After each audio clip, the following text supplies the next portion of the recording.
The Horrible Gamers podcast may contain content not suitable for all ages. Listener discretion is advised. Welcome, ladies and gentlemen, to Horrible Gamers podcast, show number 406. We recorded on October 19th, 2022. I'm one of your hosts, Jesus and Mayo, also known as Jesus Rocks On. Today I'm joined by my friend from Little Ohio, the Mayo, Steve Williams, back. Welcome back, Steve. Welcome. Hey, Jesus. How's it going? It's hard to get the excitement when we already did this whole thing once, you know? Like, it's like, oh, we did this whole thing already once. I know. Normally I blame this on Gunny, but since Gunny's not here, I guess somebody's got to be the fall guy over here. So I still blame Gunny for not being here. It's his fault. It is his fault because it is. He fucked it up. I know he's over there. He just somehow he sabotaged us. I know he did it. It was all him. He did like some remote PC access stuff and changing my recording settings. Yeah, he's over there fucking with your PC while you're recording.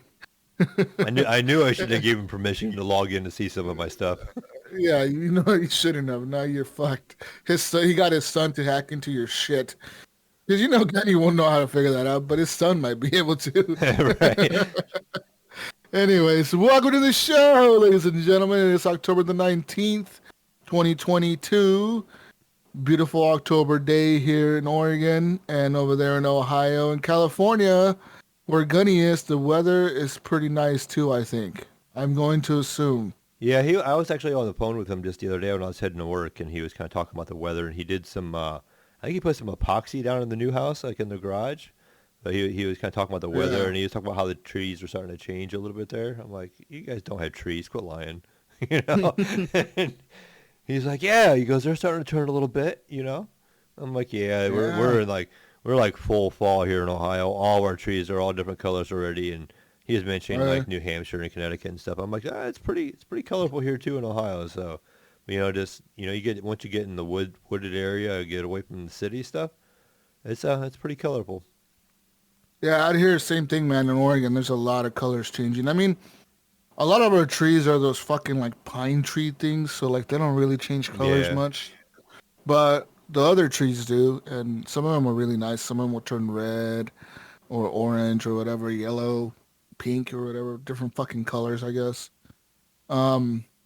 Anyways, ladies and gentlemen, we did this whole thing once already. We had a whole conversation about snow and cars, and you know, it was a really good conversation, but you guys are not gonna hear any of it. It's like it was a good deep conversation as well. It was like 10 minutes of us talking about some cool shit, and now you guys get none of that because Mayo fucked up the recording. I was pretty enlightened by it. I won't lie, you know. I'm like, this is just some amazing ass conversation, and then I happen over and look at my settings, and I'm like, oh man. This conversation would have changed your life. I'm telling you. You would not be the same person after listening to it. But now, well, it changed mine. I mean, I don't know how about you. Now you're fucked. Now you got to live the same life. Sorry, guys and girls. Sorry. I mean, fuck. Anyways, you can follow us on Twitter at _horriblegamers. Leave us a review on iTunes, Spotify as well. You can leave us a review on there. Well, I don't know if you can review us per se, but you can actually leave like a rating, I guess, right? Because I don't think you can actually write a review, but you can leave us a rating on there. 5 stars are appreciated, of course. You can also join our Facebook group, Horrible Gamers Podcast Community. Is on Facebook. It's a closed group. Anything that people post in that group stays in that group. So that means only members of the group can see it. It doesn't appear on your feed for your regular friends or whatever. Also, there is a page on Facebook. You can like that page, and you can also follow us on Twitter and Discord. We have a Discord as well. Join us on Discord. That's probably our best way to join us nowadays. I'm going to say, right? Like, oh, yeah, definitely. I think that's probably where, at least I know I'm the most active. And then it's just so easy to get notifications to your phone, your PC, wherever Discord you're at. It's easy. So easy to get in there. And then the cool thing about Discord, you can see who's playing what usually, because that's linked to PS5 now and Xbox. And like PC, and you can see what people are doing. You know, I always see Nipron watching YouTube videos. I'm like, what are you doing, Nipron? What are you watching? Why are you watching YouTube all the time? What the fuck's you watching? I mean, even you can even link it with Spotify, and it'll tell you what the person's Yeah. listening to. I'm like, Yeah. man, Jesus is listening to that again, really? I mean, Yeah, like really, Jesus? I don't know, is my shit linked to Spotify? Maybe it no, is. no, I'm not sure if you are or not, but I know I have some friends that are, and I remember seeing on there, I'm like, oh, this Cadillacs is listening to this, or this person's listening to that, and I'm like, ah, that's funny. Cadillacs listening to the Barney soundtrack. Right, right. Yeah, I'm like, Oh, dude, man. you really got to quit listening to that show, that song. But I get to see how many people are listening to the Korn song. That's what it is. It's like, oh shit, look at this guy listening to the Korn song over there. That Korn song sucked. Gunny, you suck for recommending that song. That song was trash.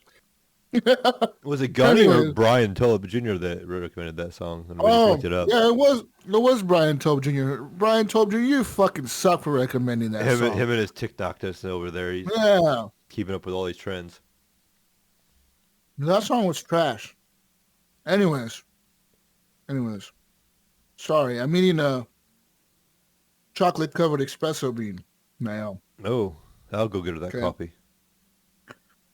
Yeah, I might be wired as fuck if I eat this whole bag, dude. It's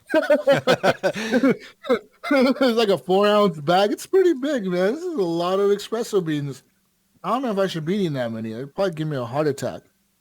Anyways, you can get on over to Patreon, patreon.com/horrible gamers. Give us your monies, like Leahy has. I love you, Leahy. And Jason Sams, I love him too. And Robert Noble, I love him too. And Sean Patrick, I love you too. And Chad, you know I love Chad. Henley knows I love him. Pork chop poo, I love pork chop poos. That's my favorite pork chops. Oh, definitely. Nybron, I love you, Nybron. And the best HGP host ever, you know I love you, Mayo. Oh, yeah, you too. Evan, please help. I'm stuck in Ohio, Tanaka. Evan is sending warning, people. He's sending us a message. Don't mind that, Jesus. That was a typo. Oh, is that a typo? He didn't mean to type that in there? I think he said, I meant to say, I don't want to leave Ohio. But I don't know. Maybe he's lying to me. I don't know. But last time he told me, he's like, I don't want to leave this place. This place is so amazing. Yeah, I'm sure he did. I'm not going anywhere. Please help. I'm stuck in Ohio. That's fucking hilarious. Oh, fuck. Jonathan Titan, Big D Hall. I love you, buddy. And the first HGP Patreon, Bill, still even the biggest. D. Gardner the second, the Elden Lord. Also, the twin father. He's having twins, dude. Yeah. I just saw on his Facebook. I was like, what? Motherfucker's having kids and he's having twins. He's fucked. He has all that cool gaming shit he had is gone. That shit's gonna be gone as fuck. No more cool pop collection. No more buying all the Steam Decks and other PS5s. Yeah. Well, I think he sold no the pop more of that collection already. shit. He traded that in for some baby tables already. Yeah, no shit. Be trading all that shit for diapers and fucking formula and shit, dude. Oh my gosh, I could not imagine buying formula these days. It was expensive Yeah, back when my dude. kids were little. I couldn't imagine now. And then that whole shortage happened, and then the fucking shit got all fucked up. I don't know. Did that shit all get figured out? Even I'm assuming it all got like fixed. No, I'm assuming. I guess nobody heard any more about that ever. I don't know. I guess they just stopped talking about it. I assume they got fixed, but who knows?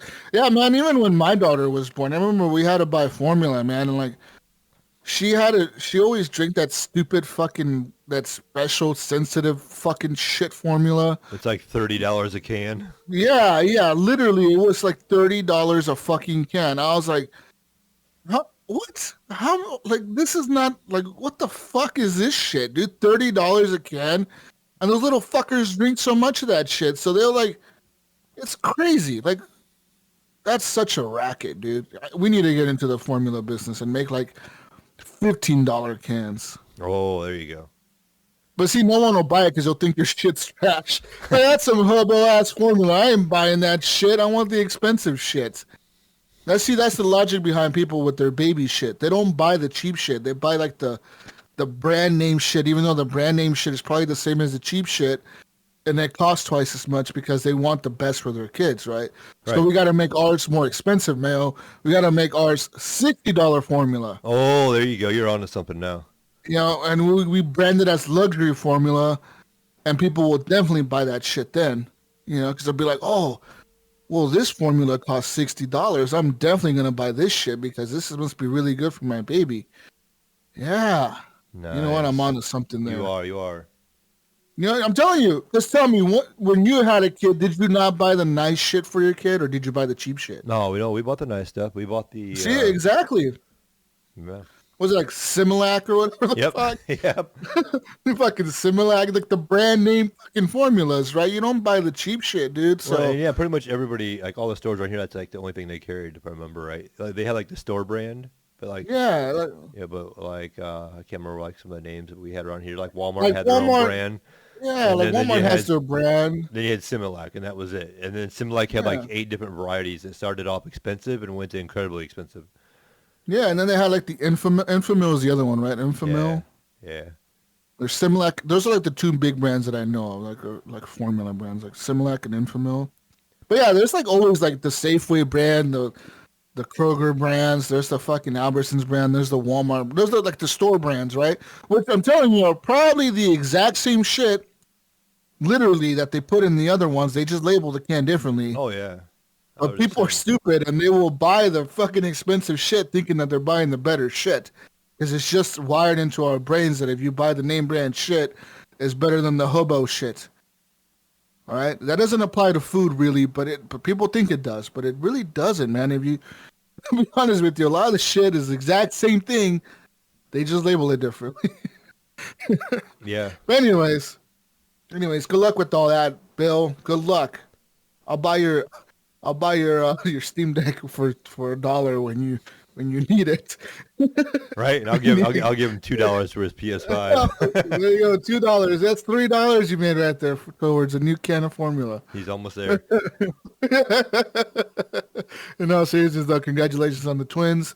And yeah, let's get to talking about video games and stuff. You can also buy some stuff over at Redbubble. You know how to get there. Big shout out to Phantom Mank for the intro and outro music to the podcast.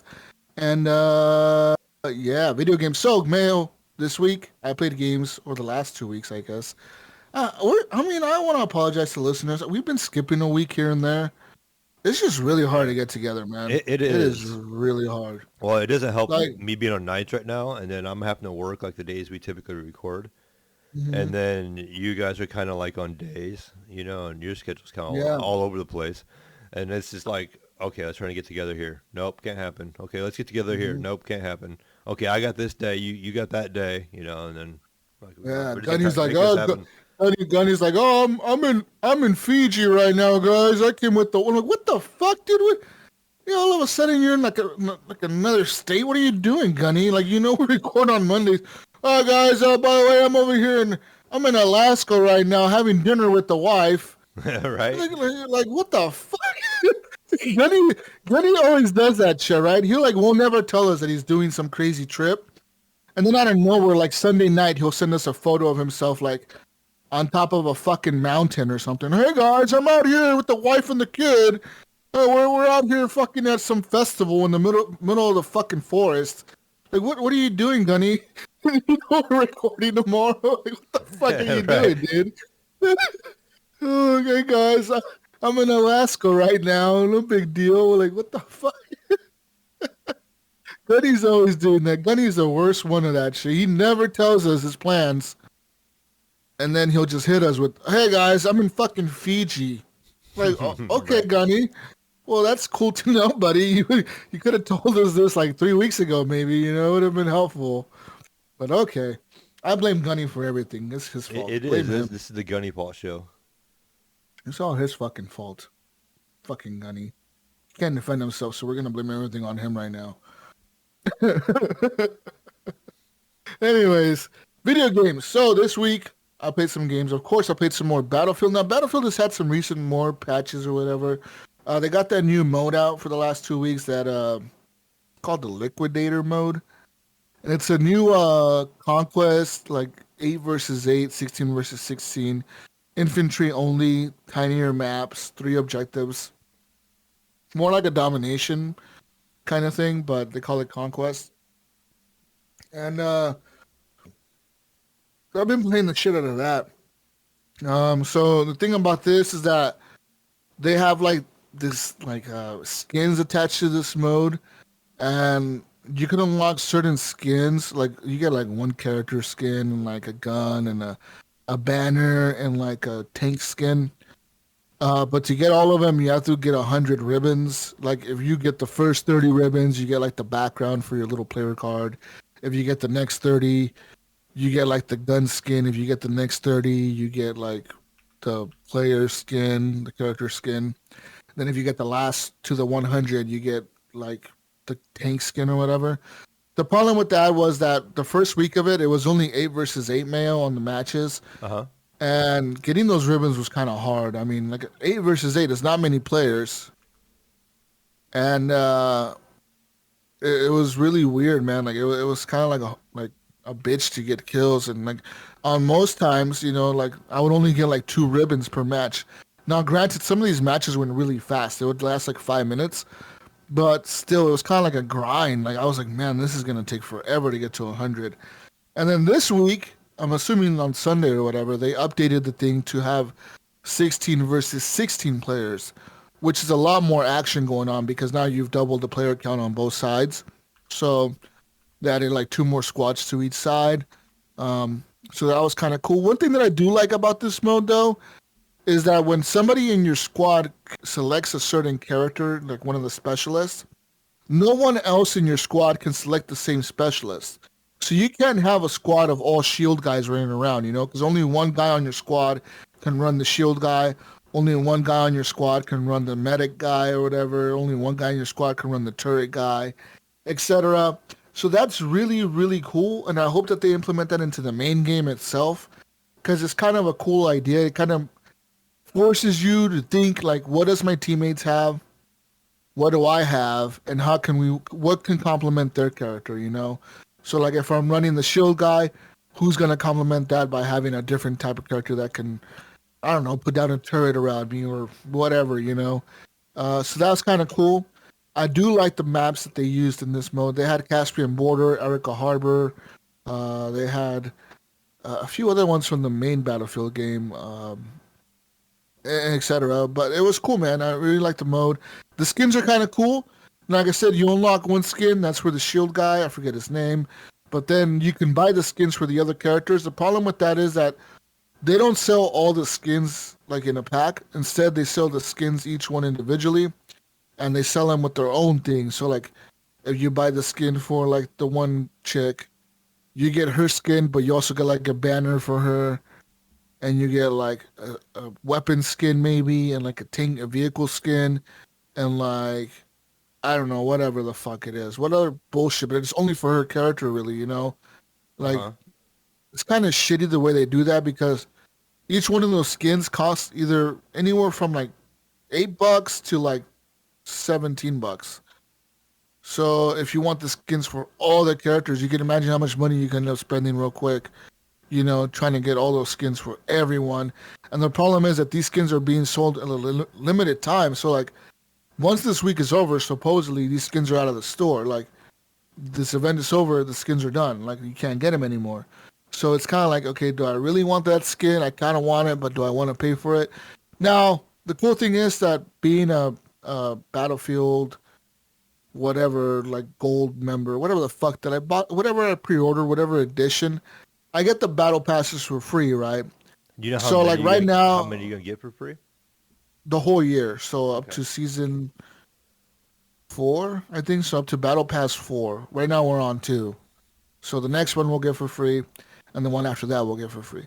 So the cool thing about that is all the gold coins that they've been giving us in the battle passes for having the premium pass or whatever, I have those coins banked up. So I do have like 1,750 coins or whatever, or the battle coins or whatever the fuck they're called.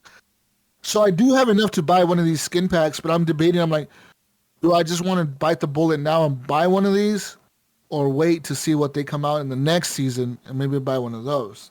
I don't know, you know. It's kind of like, I don't know what to do, you know. And I Yeah. do see some people running around with premium skins in the game. Like I have run into a few people that like, some people have like that cowboy skin for the one character. I forget his name, but he's dressed like a fucking cowboy, which looks kind of weird in Battlefield, you know, because it's like you got all these soldier-looking motherfuckers, and then some guy running around with a cowboy hat, looking like fucking Woody or something from Toy Story, running around with the fucking cowboy hat on. You're like, what the fuck? Like, that guy's totally out of place in this map, you know? Like, everyone has, like, armor and helmets and shit. This guy's running around with the cowboy hat on. Like, okay, buddy, cool. He's not But, scared. I guess not. I guess he looks like some guy from fucking Red Dead got dropped into fucking Battlefield or something, dude. It was really weird looking. Um, but yeah, anyways, play some more Battlefield. Besides Battlefield, what the fuck else did I play? I'm trying to think, man. I think I went back to Cyberpunk for a little bit, play a little bit of that. No, speaking of Cyberpunk, Cadillac's, he's got that new computer. He's been playing different games, and he jumped into Cyberpunk. And he sent me a message, I think 2 days ago, showing me a screenshot. And he's like, Cyberpunk is fucked right now. He's like, he said because of an update.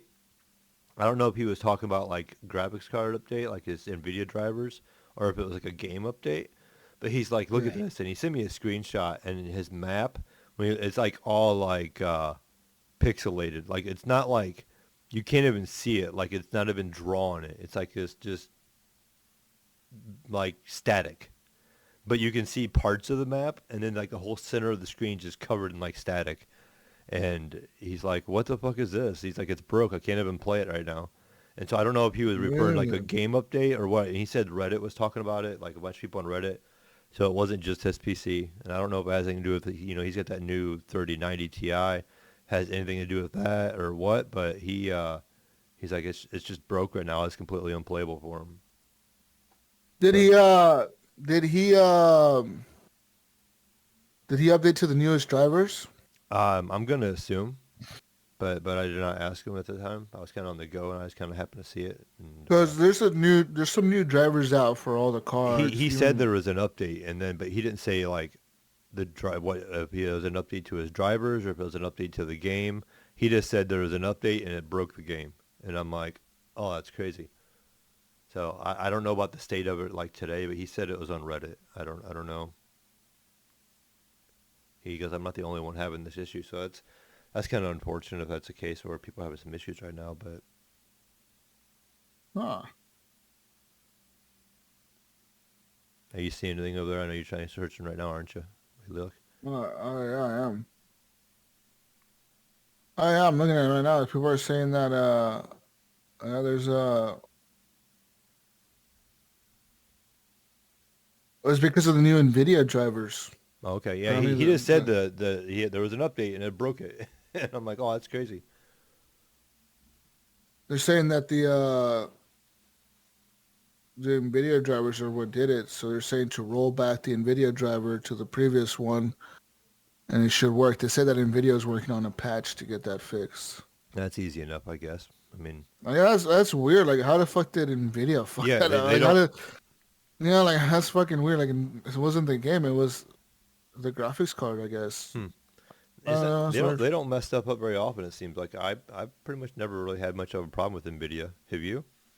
No, never really. Yeah, no. I mean, this new update really actually increased performance in most of the graphics cards, even like the old graphics cards, the 2070s or 20 series or whatever, and the 30 series, and then even the 4000, the new ones.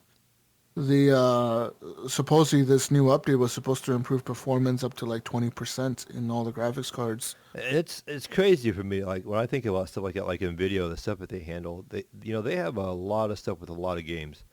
I'm surprised we don't have more problems. It's like when they make a new driver, there's probably no way they go back in there and sit there and test that. For everything game. Right? Yeah. There's no way. There's too many games. You could maybe test the major games, but can you imagine like being a guy working in NVIDIA or being in NVIDIA and going, okay, here's a new update like every month, and it works with every game all the time. You know what I mean? Like, it's that's crazy. Pretty impressive. And to think like a lot of the times the updates do improve performance on the cards, like even older cards, like Like this update, they said like even old cards are gonna get improved performance because of whatever they're doing to them or whatever. I don't know. We'll see. Um, Nice. but yeah, play a little bit of Cyberpunk. That game is good, man. Like right now, my only big problem with that game is I'm debating like how do I want to go about it. Like, what kind of character do I want to make? You know, like that's my hardest part with it right now is like, do I want to make a run and gun character? Do I want to make a stealth character? Do I want to make a melee character? Do I want to make like what do I want to make? Because I know that the problem with that game is like you cannot upgrade the entire thing completely. Like you can't put all your points into stealth and expect to have A full tree. a full tree of stealth and a full tree of like gun things unlocked. Like you either got to go one way or the other, or kind of be balanced in between the both of them. Which is the way I did it last time was I was kind of in between both. Right, I had like a little bit of stealth things, but I had a lot of gun things, but also had a lot of strength things and health things. Like right now I'm thinking, do I want to just put everything into guns and be like a super heavy attack motherfucker, just kill everything with one shot, and not have to worry about the stealth mechanics, and not even do those? Or do I want to put everything into hacking, or do I want to put everything into that's the problem with that game. Like you cannot upgrade everything. That's my biggest issue with it is you have to go a certain route and you got to stick with that. Like the game will tell you like you can respec at like one of those Ripper docks apparently with the new updates or whatever. Like there is like a Ripper dock thing where you can like go to the Ripper dock and pay them money and it'll respec your character or whatever to whatever you want to do in the future.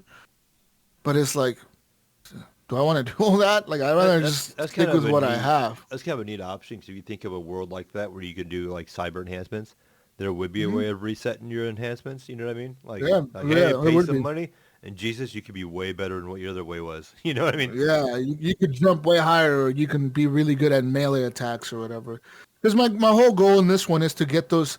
Because I know there's a place in the game where you can get those little spider hand things, like those little blades that come out of your arms or whatever.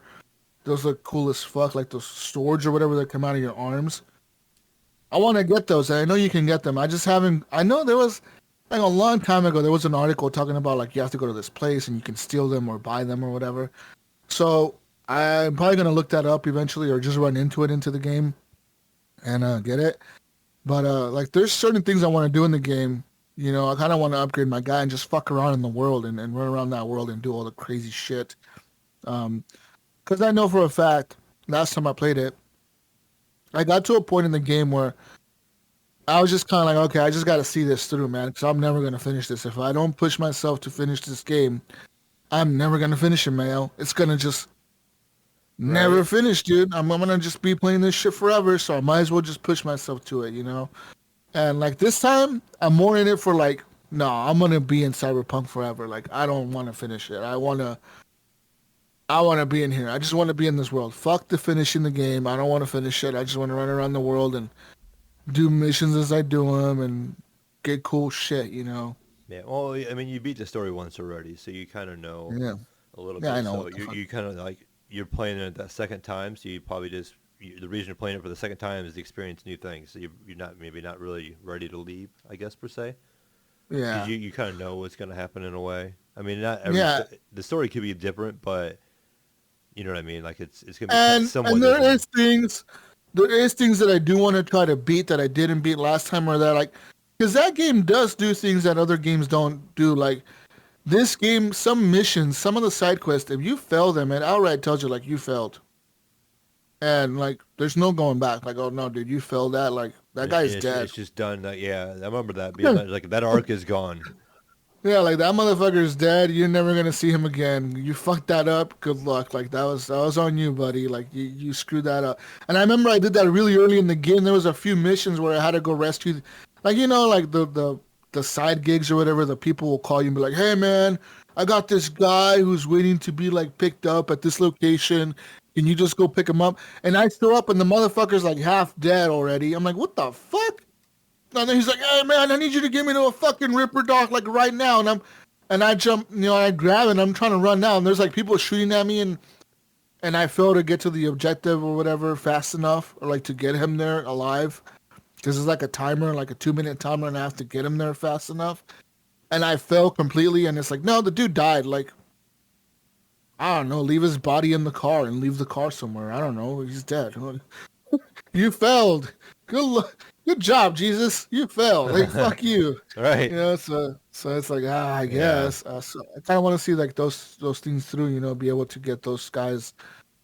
I don't know. It probably doesn't make much of a difference in the end of the day, but we'll see what happens. I don't know. I want to experience that. And I also want to know how they're going to do the DLC. Like, is the DLC a thing that's going to be like, okay, because the game in the end has an ending. Like, your character is over. Like, he dies or he lives or whatever happens in the end. Like, your story is done. So, like, how is this DLC going to work? Is it going to be like, oh, you got to get to this certain chapter in the game and then this DLC unlocks? Or, like, how does that work? You know what I mean? Um, I want to know how that works. Because, like, they can't say, oh, the DLC takes place after the game ends. Like, well, no, it doesn't, because the character is fucking gone. Like, what do you mean? Yeah, like, what the fuck is this going to take place after the game ends? You have to stick it somewhere in the middle of the story. So I'll see how that happens, because that whole DLC is supposed to unlock a new area of the world and shit, and like add new upgrades or whatever augmentations to the fucking game, and new weapons and new shit and a new storyline and all this shit. So we'll see. I don't know. Yeah, hopefully it Hopefully they does. do it right. Hopefully they do it right. Anyways, Battlefield, Cyberpunk. What else did I play this week? I'm trying to think, man. It's hard to think what I play, because I play like the same shit a lot, and Right, sometimes right, right. I'll add like some random stupid shit in there, and like I don't know what the fuck I played. I gotta go back. I gotta open up my Steam and check. Any more? Oh, have you opened up Steam recently? Because I actually have not. I've been kind of on the run, and my Steam was completely different. I'm like, oh shit, I forgot they updated it. I had a hard time logging in at first because I just logged in, and my phone app is completely different. My desktop is completely different for Steam, and Really? so yeah, the login was different. I don't know if you've done it. Maybe it just happened recently. I What? don't know, but like. It had like a little QR code you can scan at the beginning, like right away. It was really big. It was really big, and it was just kind of the whole layout was different. I was like, oh, okay. So then it's like log in on your phone. I go log in my phone, and I was logged out of that too. And I'm like, damn it. So then I had to like just log in. I'm like, okay, Nah, dude. My Steam looks the same. huh? What kind of Maybe. fucking Steam are you running, bro? I know. I don't know. Yeah, it's just a little bit. I mean, it kind of looks the Um. same, but the login screen is completely different in the setup, and then my phone one the login's different Well, now. I never see the login screen. It just logs me in. Oh, okay. See, I log in every day, so I leave it. Oh, you log out every time? Yeah, I log out every day. Why do you log out every day? Um, I don't have it power on with my PC, and so I just shut down my PC. Well, I shut down my PC too. It's just Yeah, I just don't stay logged in. I mean, no, I do on my phone, but how, like, even I don't stay like I don't have it just to launch at startup either. I just when I launch Steam, it will log me in automatically. it could be because we switch accounts here a lot. Because my son, when he's here, he logs me out and stuff, then he logs in, and so Oh, it okay. could just be because of that. But then I could do the whole password thing and the Steam Guard code, and then I log in typically. But it Yeah. could be just Anyway, because me and no. him switching accounts back and forth. I Besides that, I don't think I've played much. I'm looking at my updates. I played a little bit of Among Us. Actually, I played that on my phone the other day. Among 'Cause I Us, of was, all things. yeah, I was. Every once in a while, I get on my phone and I'll play some games before bed. Like, it's like my wind down. Like, all right, let's find some games to play before bed. And like, you'd be surprised how many console games are actually on an iPhone nowadays. Like, a lot of them are, man. Like, to my biggest surprise, one of the ones that I found was Tropico. Tropico is on a fucking iPhone. Nice. Like, you can legit play the original. I believe it's up to like, I think it's the original one and like another one. I think they're like $8 or $10 or something. But I mean, it's the full game with no ads. Like, the game is there, and it's the same game you have on your Xbox or your PC. I mean, obviously it's dumbed down.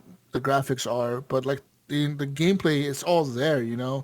Um, I found Tropico. I didn't buy it, but I thought about buying it but I was like, that's a long game. Do I really want to play that on a phone? Like, no, Yeah. I'm trying to find games that I can play like really quick before bed, not games that I'm gonna fucking sit there for 4 hours planning out my island and shit. You know, like I don't have that time. You Right. know what I mean? Like that's like a sit down and play game. That's not a play for 5 minute game. But I found Among Us obviously because it just popped up. It was free, obviously free to play, and yeah, it's Among Us. I mean, I was playing that, dude, and it's kind of a cool thing. You know, on the phone it just works. You're playing it on the phone. You got the same little maps, and you run around and you fix the things, and you're either the killer or not the killer. I was caught right away as the killer, like legit right away. Oh I man. swallowed this guy. I swallowed this guy around. I crack his neck, and there's a guy that runs right by me. I'm like, ah, fuck! Ah! He's running to the butter. And he's like, I saw him kill him.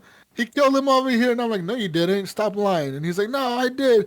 I saw you kill him. I was like, fuck, and they kicked me out right away. Like the thing Man. about the phone version that I found different from like the console, not the console, but the PC version we played with our friends, is playing with randoms. People do not listen to your defense at all. Like there Oh was so yeah. many times in like these lobbies where like people were getting booted just because someone said they saw them do something weird. Oh, I saw Orange over here. He was in the vents. When the guy's like, no, you fucking didn't, dude. I was just standing there doing something. He's like, no, bro. I saw you. You went into the vent and you came out and I saw you. And it's like, guys, no, he didn't fucking see me. Like, this guy's lying. And no one cares. Everyone's just like, fucking kick Orange. Fuck him. He's out. He's Yeah. out. Fuck him. Get the yellow guy next, right? Yeah, like it was like he was not the imposter. Like so many people got kicked out of the one match because there was like 3 guys left. Finally, we got the killer, but it was like Jesus, we kicked like half of the crew out the fucking airlock with like no chance of them even sitting. And like on when we were playing on the PC, you know, being able to actually hear people talk and defend themselves. You know, there was a lot of matches where I convinced a lot of people that like other people were the killer and I was the fucking killer. But I'm in there like, no, man, I was just quiet. I just remember that one match. I was just quiet the whole time. Yep, Everyone yep. was arguing. Everyone was arguing with each other, kicking each other, and I'm just fucking quiet the whole match. And in the end, it was me, and everyone was like, "Motherfucker, you didn't even say a word the whole time." Right. I was like, "Well, that's the thing, man. I Right, just right. sat there. You know, I let you guys kill each other off while I Now, just did my thing." hasn't that game changed quite? Like when we played it, I think isn't there what more players now is an option? I think. I remember seeing I some don't stuff know. like it updated a little bit. I think, and I thought something maybe like it had more players as an option, or On the, I think there's could be up to 15 players in a lobby on the phone. I'm assuming it's the same on the PC and the console. didn't it used to be like 10 when we played Yeah, it it? used to be 10. Yeah, So I haven't played it and since then. there is like a battle pass progression thing, sort of. I don't know if there's a battle pass, but there is like a store in the game where you can buy things for your character. But at the same time, they also give you like a currency for every match you play. So like every match that I was doing, like even if you died right away, it was like, hey, you got 100 of these beans. They call them beans, and there's like little red beans or whatever, like jelly beans. Hmm. And you got 100 of these, or you got 50 of these, or you got 300 of them, or you got 400 of them. Does it depend And on like, how far you make it? Maybe like if you're the I killer and you guess, make it so far, or I don't know. I had like, I don't know. I think right now I have like 400 or something. But I went to the store and like some of these things were like, oh, this thing costs 500 beans. This thing costs 1,000. This thing costs 10,000 or whatever. So like, there's different things going on there with that. I know you could probably buy the beans, but I mean they give them out pretty liberally. So I don't know. I just would play and get free shit, I guess. nice. But Yeah. yeah. So I play a little bit of Among Us.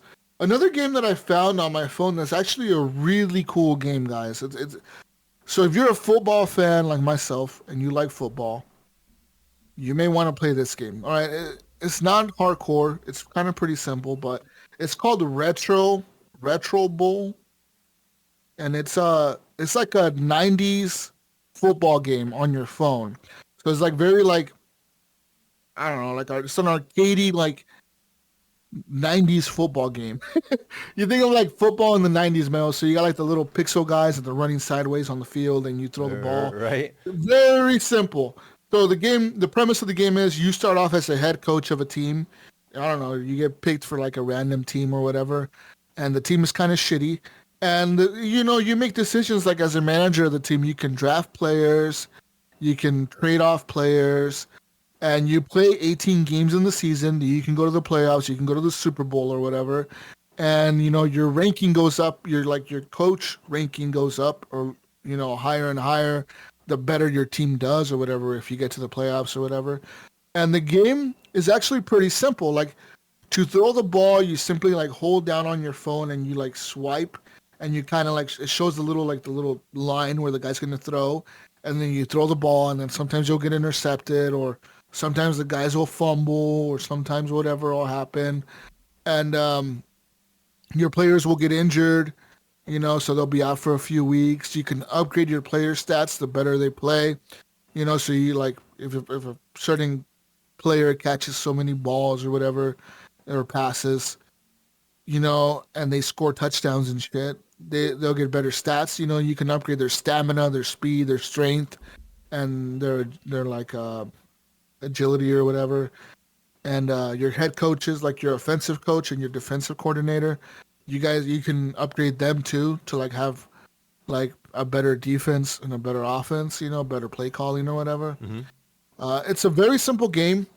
And when I first got it, it had ads or whatever. And like it said, do you want to just upgrade to the ad-free version? Which when you upgrade to the ad-free version, what it does is it gives you like it adds weather to the game. So like it makes the game so like where sometimes there's rain or there's snow or whatever the fuck I think.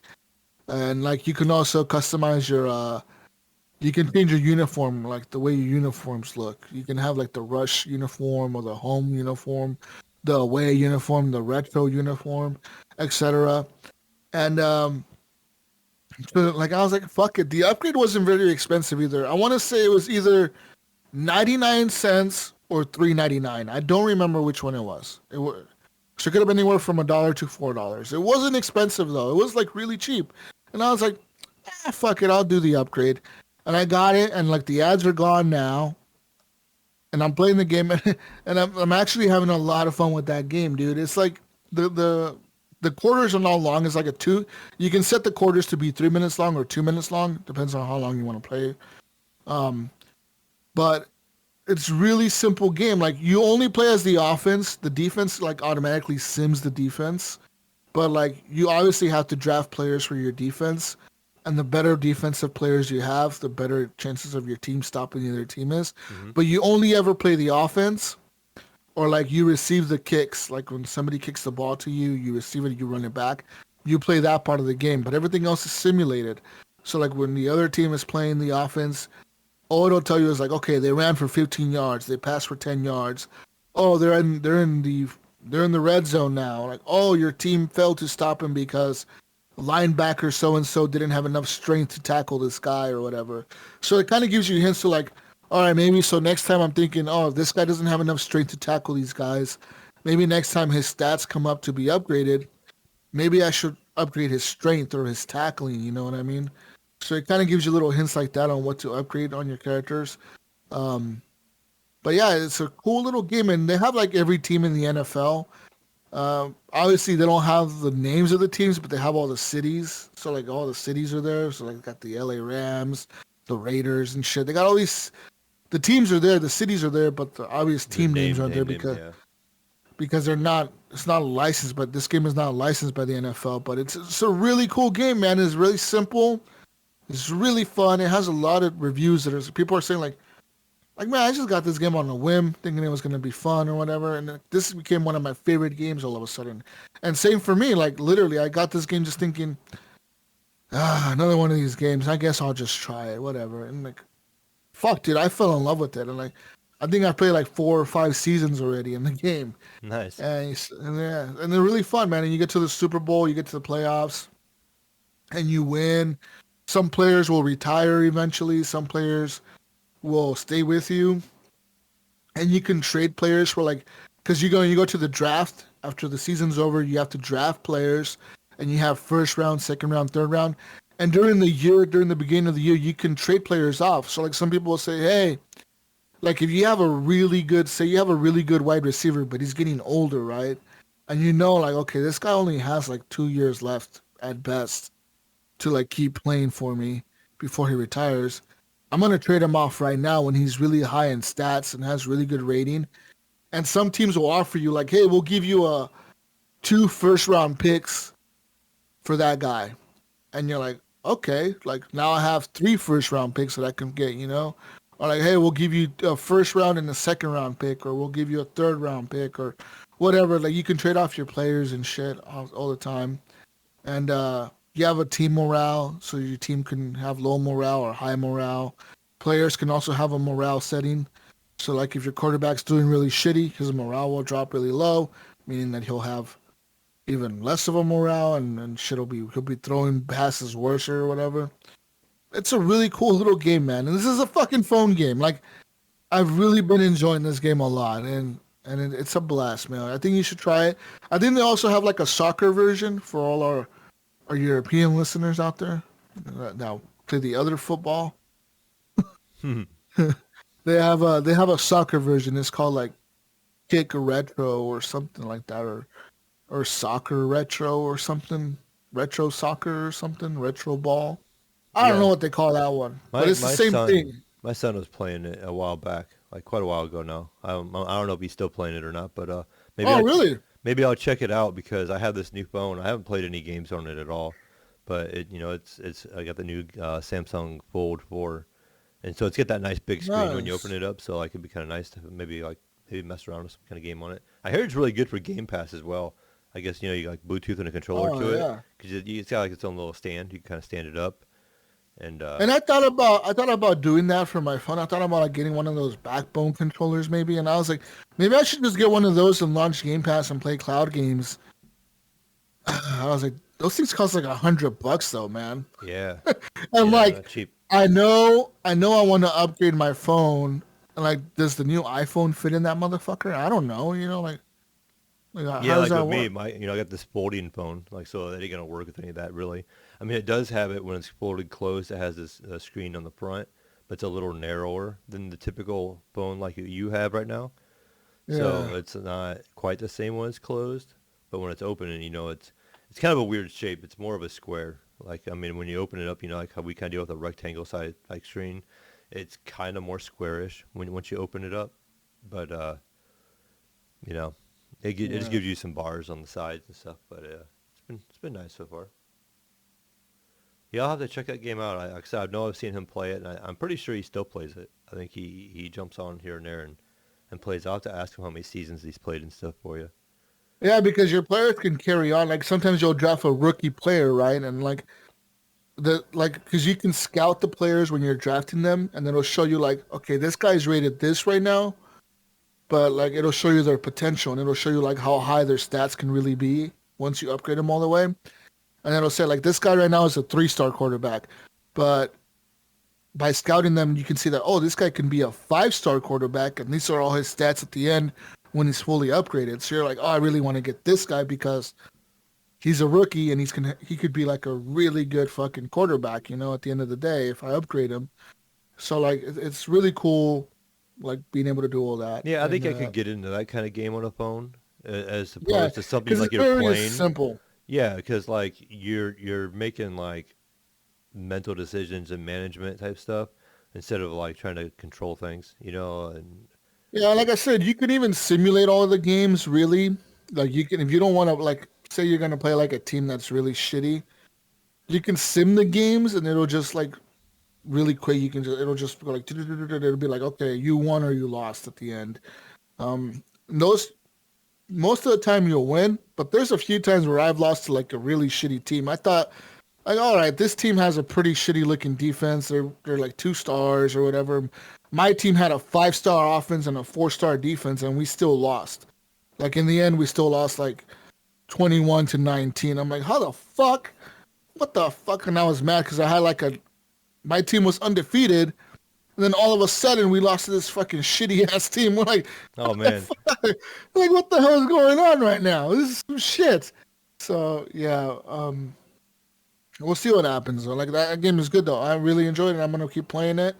And yeah, that's really it. I haven't really played much else. I think my son played a basketball game kind of like that too. You control like like NBA teams in a way, but they're again it's like real cities, but not like new names. It's like fake names, Yeah, But yeah. he was trying to get me to play that too, and you do your drafting and all that kind of stuff. And but yeah, to me like, it just sounds, I don't know. I do not like phone games. They're just the way they control typically is the biggest thing, 'cause anything with touchscreen controls, like when it comes to an action Yeah. game, I just don't do it. It's like I gonna waste my phone battery playing something I probably really ain't gonna enjoy the controls. I haven't had a couple old good games that were like on PC I remember picking up a long time ago on my Android, and they just keep carrying over. And I don't know if I ever should fire them back up. Like I have Terraria on my Yeah. phone, and I remember I got so far in that game, and I was able to work it pretty well. But then I had to fight a boss, and it was just so damn hard. Like, a really hard boss, and it's like this thing. It requires a lot of movement because it kind of like chases you, and you're kind of shooting back at it.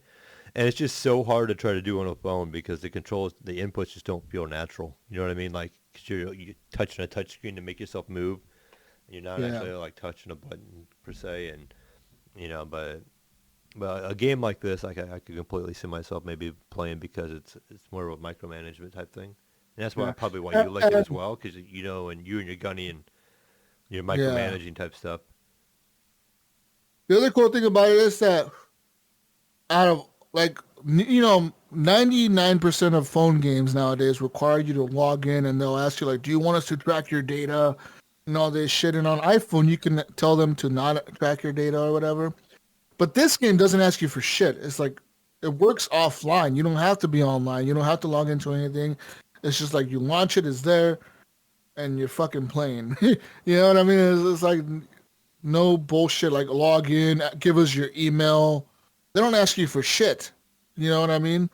They'll just tell you like, hey, there's ads every once in a while, and if you don't want the ads and you want like new shit to do, because like if you don't have the ad-free version, like you don't do the kick returns, and you don't have like the ability to like make the quarters 3 minutes instead of 2 minutes, and like the weather effects are off, and there's something else that's off. I forget what it is. Like something else that they don't let you do, like draft players or something. Like you can't do that if you don't have the paid version.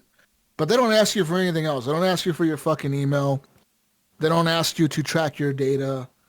They don't ask you to send you notifications.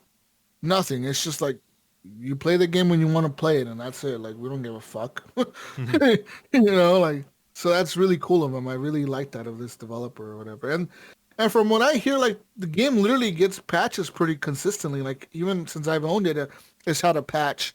And like on all the reviews, people are saying like it's crazy that a developer, even after releasing the game like a few years ago, they're still like doing updates for it, pretty like regularly, and they'll listen to feedback and they'll do the update and add that into the game or whatever. And I heard that the new one, I heard that the soccer one is more new than this one.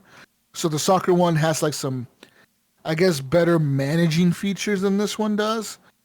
But I mean, I'm not really into soccer, so I don't know. Maybe I could get into it, because of whatever, because it's not that hard to play really. But I'll see. I don't know. Maybe I'll pick that one up too eventually. I don't know. Nice. But that's what I've really been playing, man. I really haven't gone back to Bomber Crew or nothing. No? I want to get a Plague Tale Requiem. That's on Game Pass Oh, now. I know. That Um, came out. I've not had a time to jump into that game yet because I love that first one. And I was excited for yes, this to come out, and I've been waiting. I just haven't, the last couple of days have been really busy for me. So, it came out last night, yesterday, yeah, whatever. so I So haven't had time yet, but it's on my list to be played. So, for sure. looking forward to it. Anyways, what have you been playing? Oh, man. So, when we recorded the show last, 2 weeks ago now, I want to say it was. Hmm. Uh, we were talking, and I had the itch to kind of want to play an open world kind of adventure kind of game, but knowing I'm like, I don't know. I just feel like I want to play something that's kind of open world, kind of medieval type feel to it. And so I end up actually just picking up Elden Ring finally. I haven't paid full price to this thing. It was just kind of at a whim. I'm like, you know what? I feel like I'm in an Elden Ring kind of mood. And so I picked it up during the end of the show, got it all installed, and I played it a little bit. And I like what I played. The combat, Jesus, is really good. Yeah. And all that stuff. So like just early on in the game, it does, Jesus, like I said, it doesn't really tell you a whole lot. And when, it doesn't hold your hand in the aspect of kind of like even your settings, Jesus. So like one thing I noticed like right away, I forgot going into this game that it's locked at 60 frames. The first thing we do as PC people is, you go in there and change your frame rate and turn off VSync and all that stuff.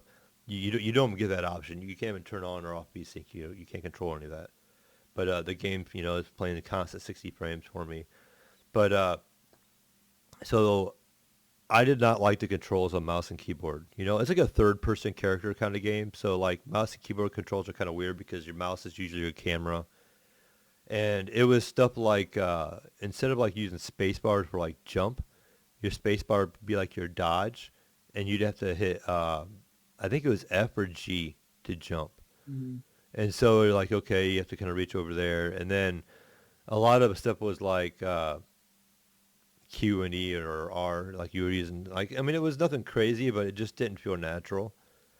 So I'm like, okay, I'm gonna switch this up if I play this with a controller. This is like a controller game. And I go ahead and I plug it in my Xbox controller, right? Jesus. And what does every game pretty much do when you plug in your Xbox controller? Like, it takes right over, all the icons and everything show up, right? Instead of saying hit enter, it says hit A, to continue or something like that. No, Elden Ring does not do this. So I keep playing the game and I'm doing like the tutorial. There's this part where you can drop off this ledge and you go through this little, it tells you it's like, hey, you can drop off here kind of thing, and I'm like, okay, so I drop off this ledge. I'm going through the tutorial and I'm using the controller now, and all the controls it's telling me on screen are mouse and keyboard controls. I'm like, oh fuck, what the hell? No. So I'm like trying to figure it out. So I'm like looking, I go to the options, and I'm like, controls, control scheme. So I'm looking at the controller. I'm like, okay, this is this A is this, B, So I'm like, okay, I think I got it. So then I'm doing the tutorial, and it's like, okay, you need to go behind this guy and hit left click. And I'm like, okay, what was left click? I'm like, And so I'm like, this is kind of a pain in the ass. Like, why does it not have this feature where it shows the icons on your screen? And I actually a little bit later on was messing with the options, and literally, Jesus, in the option menus is an option to turn on controller identifiers or whatever you want to call it. So even though I was running the controller, the game just doesn't automatically switch over for you. You have to go in there and manually turn that shit on to show not show mouse and keyboard controls over the controller. I'm like, oh, come on, really? You can't even give me this. I mean, okay, you can make a game harder, you can do whatever, but like that was just kind of a weird thing. I don't think I've ever seen in a game before where I plugged in a controller and the prompt stuff doesn't automatically switch over for you. Because like it knows I was using a controller and everything, but it was still giving me the mouse and keyboard control. So that was kind of weird. I did really like it though. Like I said, the combat seemed like it was fun. Just kind of messing around. I ended up making like a samurai type character. I don't know what a good character type is to make, but it just kind of felt fun to make like a samurai looking guy. And so, very in-depth character creation early on and all that kind of stuff. I mean, it's Elden Ring. A lot of people know about that game. I've been playing it for a long time. I'm kind of late jumping on that bus, but it just kind of hit me that day. I'm like, I feel like I want to play some Elden Ring. Another thing I kind of feel like doing, Jesus, I feel like playing a shooter, and since I don't have Battlefield, I didn't really feel like buying it yet. You know what? World War III, it went free to play. There you go. I'm like, I'm going to fire this game up, right? I'm going to go ahead and update it. So I update it. I'm like, the little bit that you and I had played, we paid extra for, that early access and stuff. I enjoyed it. And I thought, I think you did too. And, the biggest thing we had was matchmaking. I'm like trying to find people and stuff like that. So I'm like, being free to play, this game might be way better now. Like actually having matchmaking and it's going to be fun. Launched the game. and it's like telling me I have to log in. I'm like, okay, Yeah. yeah. So I'm logging in. So I get everything logged in, and it gives you this like thing when you log into a game. It gives you like a big checklist that pops up, and it's Yeah. like it going through its things, and it only goes through like half of the checklist, and like half of the things are red. Like it did not load, did not work, not ready, not ready, not ready is like what it said. I'm like, what the hell? And it's like, and it like reinitialize. And it does this like 3 times. It closes me out. I do it again, Yeah. closes me out. I do it again, closes me out. So finally, like the 5th time, I get in. I'm like, yes, finally, I got this fixed. I don't know what the deal was. That was kind of weird. I had to mess with logging in again, doing all this stuff. Then it was like, put your character name or your username in. And I'm like, okay, I do the Mayo, and it's like, nope, bad username, da da da da, and it just would not let me log in. I'm like, what? What? What the hell? So I'm like messing with it, and finally, I had to back out again, start everything over, and I get that whole little thing's not ready thing again, and I keep having to reset this a couple times. So then finally, again, I get past it, and I get the character, I get my username all like in, and it finally takes. Yeah. I'm like, sweet. So then I get to the screen where Jesus, where it shows like your loadout and your guns and all that stuff. I'm like, all right, we're ready to go, and I'm thinking maybe a little bit, Jesus, that we would have a little bit of kickback for paying. What did we pay, 20 or 25 for this game? Yeah. And it has like credits in the top corner, like for, I guess I'm assuming for like season pass type stuff. Nothing extra for us people that was early backers. That's fine, right? All your stats are reset to level 1. Yeah. All of our unlocks, okay, that's fine. I completely get it. This game has a battle pass, right, Jesus, where you can earn credit and do this and that. They could at least give us a couple little credits, maybe get like a skin. No, A no, battle no, pass, no, yeah, maybe. yeah, or the battle pass. No, no, we don't get any of that either. You get to be like a regular day one hobo, who has the free version as well. So I'm like, okay, this kind of sucks, whatever. But so I get all things set up. I'm going through the loadout. It's all wiped. So I get the gun again, like with what very basic attachments I have, and okay, I'm ready to go. Find match. Click find match. I sit here for Jesus. I kid you not, 10 minutes, no match.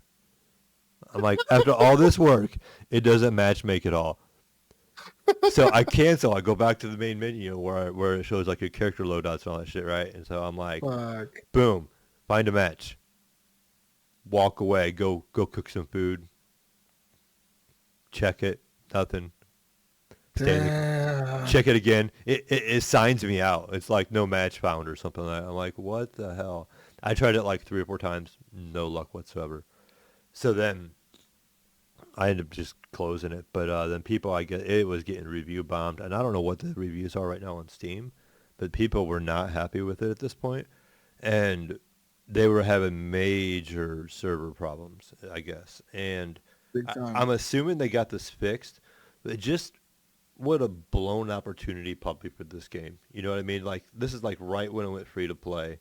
All these people are like, oh, I might check this game out. And then everything is a problem, and the Yeah. character creation type stuff, the logging in, the initialization, then actually once you get everything, if you're lucky, you get in and work in, and then the game doesn't even find you a match, and I'm just like, are you kidding me? But, I mean, I probably messed with this for like an hour, and I was being patient with it, so. And I'm like, I know when we played it, I mean, the game worked pretty well. We had some issues with matchmaking, and so you and I kind of, since we played it, we kind of know they were somewhat ready. Maybe their servers didn't have enough people or whatever, the matchmaking, but the game worked pretty well with loadouts and getting all that stuff kind of ready. It wasn't nothing, and this thing was just like unplayable. I was like, holy cow, like what happened to this game? And That sucks. I mean, right now I'm looking at Steam charts. Saying there's about 5,000 players playing. Brink was telling me that the game was dead. He's like, World War III is dead again. It's dead. Like, it's not dead, dude. I mean, it still has a higher player count than Battlefield 2042 did at a certain point. You know? wow, yeah. I mean, I liked it. I liked what I played when we were playing it early on. I thought it Definitely. was fun and stuff. So, I play a little bit since it actually went free to play. I mean, I'm looking at Battlefield 2042 right now on Steam chart, and they have 4,869. And World War III Steam charts has, let's look it up real quick. It has 5,295. Nice. So it actually has more players than Battlefield 2042 right now on Steam. Nice. I mean, granted, Battlefield 2042 probably has a lot more because they also have Xbox, PlayStation, and then I don't know if Steam charts doesn't count Origin, does it? I don't think it does. So you think about a lot of players on PC probably bought Battlefield 2042 On Origin, probably. on Origin. So yeah, I mean, there's probably say another 3,000 players on Origin or 2,000 players on Origin. I don't know. So, I mean, It's probably close to what Battlefield is, though. I mean, number-wise. it's pretty good. It's pretty good via Steam. I mean, it has 5,000 players right now, so you can probably get in there and find a match. I played a little bit of this the other day too. A couple weeks ago, whenever the fuck we talked about it, when it went free to play, I played a little bit of it, and yeah, I was able to get into matches at first, and then second time I tried to go into it, same thing like you did. You had that stupid server checklist shit that was down, and then it was just down, down, down. It just wouldn't work, and like I don't know what the deal is with this game. Like, there's times where it works fine, and there's times where it doesn't work fine, and I don't know, man. I wonder if is that something that they do, or would they pay out, somebody to handle all the servers or whatever it is? I have If no they have to idea. invest in somebody different doing it or what, but yeah. I don't know who's running their servers, but the company sucks, whoever it is. I mean, they're doing a pretty bad job at it. I feel like that's the main issue the players are having is the server issues. Yeah. Like if you can't log in to play, then your game doesn't work. Like it's simply like fuck the bugs, fuck the gameplay, fuck anything else. If no one can even log into it, that's bad. That's really bad. Yeah. That's like Battlefield 3 bad. Remember when Battlefield 3 came out like years ago on the 360, man? And like I remember like that shit was so bad for like a week or two. That game you could not log into it like whatsoever. Like they hyped up Battlefield. I think it was Battlefield 4 as well. They hyped it up so much. They're like, oh yeah, we're gonna take out Call of Duty. You're fucking Battlefield. Battlefield's way better. And I was so hyped for that shit, dude. And I go to play it. Servers are, due to the anticipated number of players, we did not anticipate this much hype for the game. Oh, yeah. What the fuck do you mean you did? What do you mean you didn't anticipate this much demand or whatever? Like, what kind of shit is this, EA? EA they were notorious for that shit. We didn't anticipate this much demand, and we didn't have enough servers available for all the players trying to. Like, what do you mean you did not anticipate this much demand? You've been fucking marketing the shit out of this game for the last hype it up for months, and then yeah. Oh, we got too many people. We didn't anticipate this many players, guys. Sorry. What the fuck? Yeah.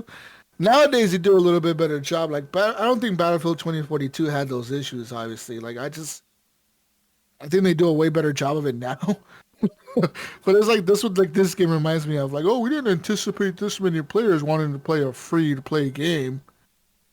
Right. What do you mean? What the fuck do you mean? Like, it's a free fucking game. That's a shooter. That's pretty good.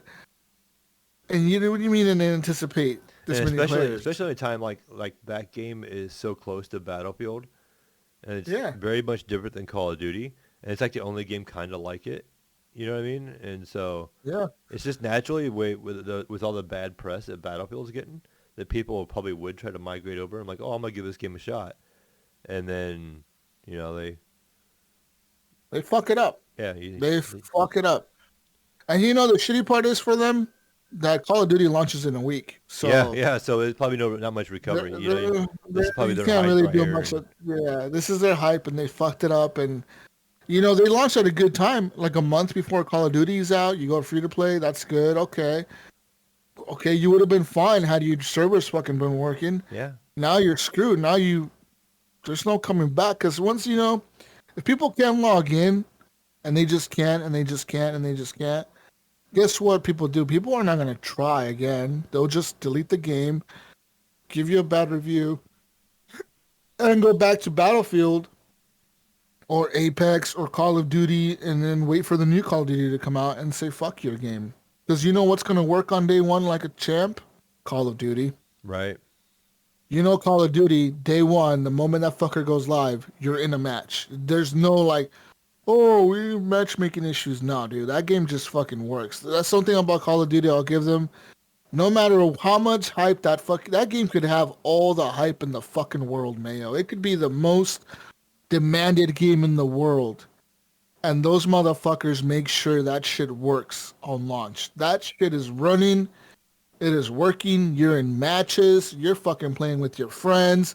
You know, you're in there day one, the moment it's on, fucking playing with your friends. It's rare that they have like a hiccup, you know, like, oh, like there is times where Call of Duty has had like a little bit of a hiccup where like all of a sudden the shit will go down real quick. But they'll get it up and running within like an hour max. Right. Like and fucking fast, dude. Like those guys are on top of their shit. Any other game doesn't do it that way. Like fucking EA, they fucked up Battlefield so many times. There's so many Battlefields that have launched that were so hot. Everyone's wanting to play those motherfuckers, and they just fuck up the launch. They fucked it all up. They'll have like server issues, disconnects. They'll have server maintenance and shit. They'll have all this shit going on for them, and they'll be fucked. Call of Duty is like, no, bro. We got hacked. We're down for an hour because we got DDoS. We're fucking back up and running, motherfucker. Okay, Yeah, like right. we're good to go right now. Let's go. You know, and I gotta give it up to Activision because they you can tell they obviously spare no expense on that shit. They're like, we gotta make our money. Well, We that's gotta probably their get these biggest people. moneymaker, I would have to say, by far. Yeah, by far. It probably is, you know, compared to like, it's probably that, then League of Legends or World of Warcraft, and then all that other shit, you know? League of Legends is probably their biggest, probably, in all honesty, but I know it's Yeah. big overseas. But still on the World War III thing, you know, I opened it up on Steam and look at it, and right now in the reviews, it says most recent reviews that 32% of the reviews of the 13,000 reviewers are positive. So 68% are like negative or neutral. And then all time it's a lot better. It's like 53% are positive. But just the last 30 days, it's just got 68% negative reviews. Like, so yeah, it just shows you kind of like that's when this game went free to play, and that's when you're getting all the negative reviews, you know. So it's very unfortunate. But like I said, and I enjoy the game too. It looks good. It seemed to play well. Just that server issue just completely crushed that game. Yeah. But that's pretty much all I've been playing on my PC. I still been playing since Evan is still here. You know, he voluntarily is staying in Ohio. Oh, he's choosing to stay there. Oh, okay. I have a PlayStation games to finish before he leaves, so he is voluntarily staying in Ohio.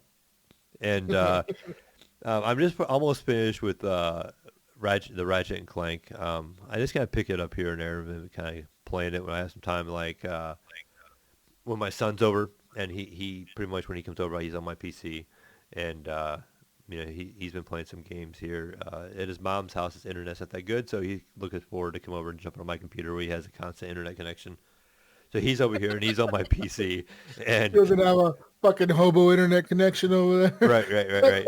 And so I've been playing in the living room while he's playing in my room on my PC. And I'm just about done. I think I'm on like one of the last like one or two missions. Jesus, I think you said you beat this game, right? Which one? The Rift Apart, the newest one. On Oh PS5. yeah, that game looks good. That game was fun. It was really short. I'm enjoying it. The shooting is just so fun, and I really like the control feel in that game. I'm not a big controller player, but I like the shooting kind of. You know, it's just that run and gun kind of shoot. But I do like the controls, how it has that little click with the shooting. You know, like you feel the clicks in the controller as it's firing, and it just feels really, really nice.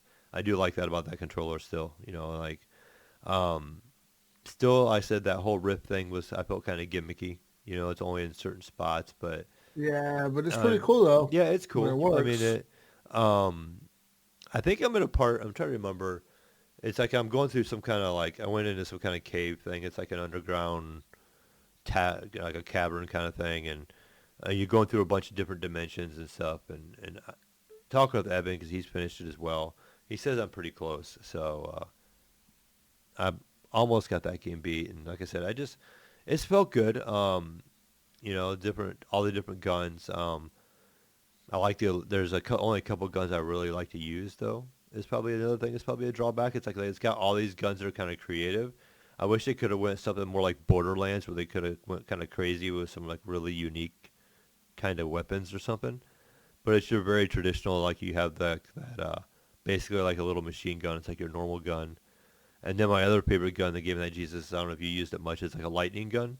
It kind of like stuns Yeah. everybody, and it kind of attaches them all to each other, and it kind of daisy chains, and a whole bunch of guys are stunned, so you can like freeze them all in place, so it gives you more time to move around and stuff like that. And I pretty much just used those two, is leveled those two way up, and was playing through most of the game with that. And then sometimes I would just freeze them and then switch to like the rocket launcher against bosses, stun them and Yeah. then hit them with the rocket launcher a couple times, and Some of my favorite guns in that game were the one that you shoot and it shoots out little robots, yeah, like little clanks. the glove of doom and stuff. I didn't even pick that up Yeah. until very late. It's like a grenade you throw, and it shows like a trajectory, and you throw it one time, and a bunch of little clanks come out of it, I think, and they're fighting for you.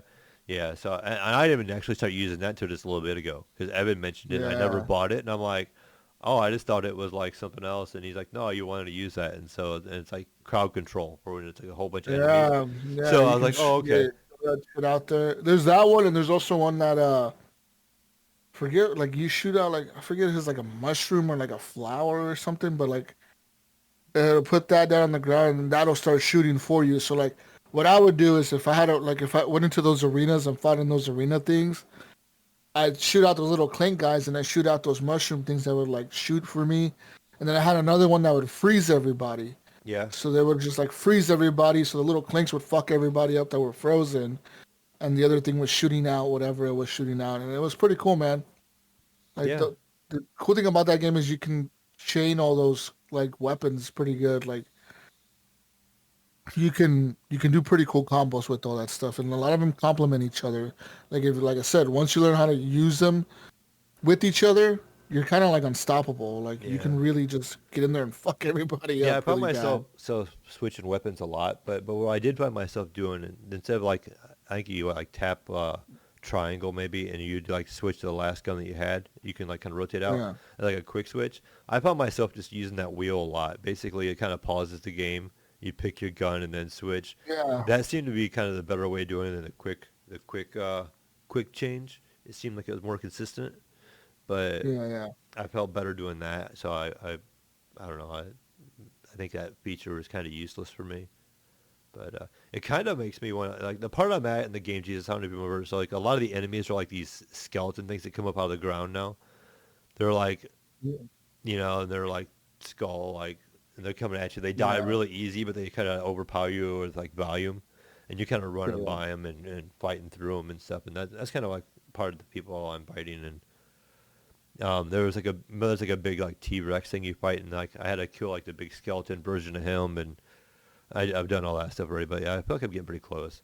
Uh, it kind of makes me want to go back and play Biomutant again. I bought that game on Xbox when it first came out, That game too. I always think about that game. I had that and game. It's like, do I want to go back to I it? never finished it. My son did. He Yeah, played the yeah. crap out of it, and it got me thinking about it again. And I know, I guess, the thing about Biomutant that I did not like was that narrator. You know what I'm You talking can turn about. them off now. You can turn them off Yeah, or so shut now, them and I was down. going to say that, is that you could turn him off now because he narrated just too much. Like, it was just that same guy talking throughout that whole game Oh, all the time. the rinky dink wants to go to the clinky clink and the And whatever the fuck is like, and shut most of the the fuck time, up, guy. yeah, when I'm playing a game, actually, like for me, and this is just me, like a lot of times I do not get into the story that much. I'm playing it for the fun of playing through it, Yeah, But I'm not really like hooked on the story, so I could kind of care less about the story of that game. I'm like, and this guy's just talking and talking and talking. I'm like trying to skip the dialogue, and you're like trying to go through it. And so having that option to where you can skip through it, it kind of makes me want to fire that game back up and kind of sit and play it after I finish Ratchet and Clank. So I might jump into that. We'll see. That might be for when, like I said, when my son's over here playing games. Uh, have you tried Overwatch 2 yet? I know, a lot of people have been playing that game, and not my kind of game. I really want to play it because I really did enjoy Overwatch 1. I don't know if you remember this, but back in the day when Overwatch 1, not really when it came out, but a few months after it came out, I kind of got it on a whim.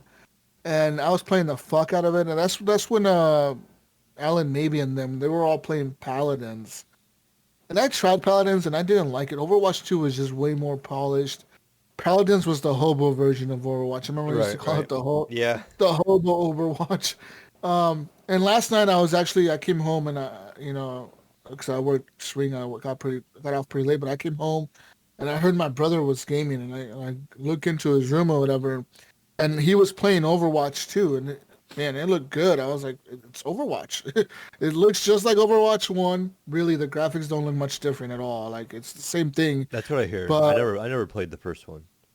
it looks the same. It literally look. You could if you put them probably side by side, they're probably you couldn't tell the difference most likely. It looks literally the same. Same characters as well. I'm assuming they added some new ones. I don't know.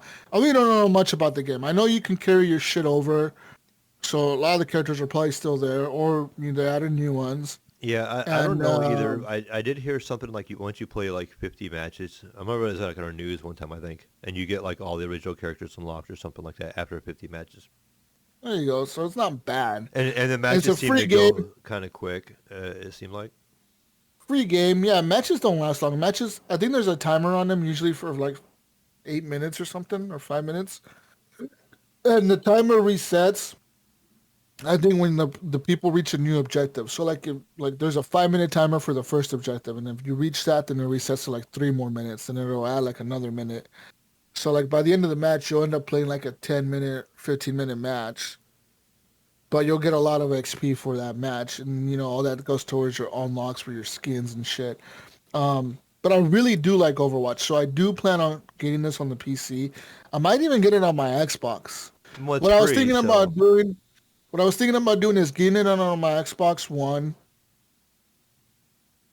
so I can transfer all my stuff over from Overwatch 1 because I know the save file is probably still there. Transfer all my stuff over, get the QR code from the Xbox, and get it on my PC and log in and use does the it QR have like a code. cross progression? That's gonna ask. Yeah, it'll match everything up like Nice. your shit. Like the thing about the Xbox and the PC though, they said that they don't have like a thing like Call of Duty where it's all linked. Like you have to get some kind of QR code from your Xbox or your console or your PS5 and scan the QR code on your phone, log into your Blizzard account, link it to your PC, and then it'll fucking merge everything somehow. Which I know I have a lot of shit unlocked on my Overwatch 1. I probably don't have everything unlocked obviously because I didn't play the game all the way to like all the years that it was out. But I know I have some cool skins unlocked for like Diva and shit. She was like my favorite character. The one with the mech. There was also like Tracer, the character Tracer. She was pretty cool. There was a lot of other cool characters. There was a lot of cool characters in that. And there was a guy that shot the little. He floated around and he shot the little orb things that would heal or attack. They Hmm. would like heal your teammates. He was like a healer attacker guy. So he would like either heal you or attack the enemies with like these little orb things that he shot out as he floated around the air or whatever. That guy was pretty cool. There was the shield guy. There's a lot of cool characters, Um, man. so my son decided to like start playing this, and he's always been really good at shooters. And he's never played the first one, but he's like, I want to start playing this because it's kind of popular right now, and people are talking about it and stuff like that. So he jumps in, and so I've been watching him play. He did his first 50 match. I think you have to do 50 matches to do like to unlock ranked, and then after that you got to get like so many wins, or like I think it's maybe 5 wins or something like that. Then it actually like puts you in a rank, and he ranked himself in platinum. So like the first time him playing the game, is and still learning a lot. He ranked himself in platinum, and he was happy with that. But it just seemed like that game. It's just like it's so smooth. On PC, there's so much going on, and on on my computer, it runs amazing. And I don't have like the newest hardware anymore. It's starting to get a little older. The poor old computer is actually starting to get a little older. I'm thinking about maybe doing a rebuild here soon. This 2080 Super, and this CPU and all that stuff. But it it was getting on 1080p. I can't remember what settings he had it on. He likes to run games on lower settings, but it was getting almost 500 frames, and that's just absurd. So like the game is very well optimized. So for what it is, and this and that, it's pretty crazy. Like it's just such a smooth game, and there's just so much going on, and it's way too fast paced for me. Like, and it's kind of neat how like I like how they put the mix of it's almost like the shooter and the MOBA, I guess you want to call it. Where you have roles to play, where you have that tank role, you have that healer role, you have that DPS role. But the only negative thing is, I guess, too, is if you get people who don't play their roles correctly, it can really severely hurt your team. And next thing you know, it's like you're losing matches because the healer isn't healing, or your tank isn't tanking, or the tank is trying to DPS even though he's a tank, or something like that. So that can make it kind of difficult. But I think if you had a dedicated group of friends, this game could like really be a lot of fun. But I think he was using Tracer as well quite a bit, and there's a character that kind of flew around a little bit, had like low health. It seemed like it was kind of an annoying character to try to hit and track. That he was playing against that character quite a bit too. But I'm trying to think some of the stuff that I tried to play. I messed around a little bit with a game that Gunny had recommended to me. It was called Moon Scars, and I downloaded that on my actually no, I didn't even download it. I played it on the Cloud Play on the Xbox in the living room. This game is like a side view kind of Dead Cells kind of game, indie game, and it just, I forgot, I didn't install it. I put it on the Cloud Play and I started playing it, and right away I was like, I don't know what it's about this game. I felt like the controls felt like a little laggy, and then I was like, oh yeah, I'm on Cloud Play. I bet that's why. For some reason, like my TV is on Wi-Fi, and every once in a while my Wi-Fi signal on my TV isn't the greatest connection, or my Xbox is on Wi-Fi, and so I was like, maybe that had something to do with it. Me trying to stream and play this game, because it felt kind of floaty and like a delayed response and stuff. But I don't know. I didn't really get into it a whole lot. It didn't really, it looked really not like Dead Cells. Dead Cells has that old school 8-bit side-scrolling action, but it's actually really clean and polished looking, by design. And this actually just looked like an old Nintendo game. Like it looks so jagged on the edges and stuff, where like Dead Cells is smooth and the backgrounds look really good, and this just literally looked pretty simplified.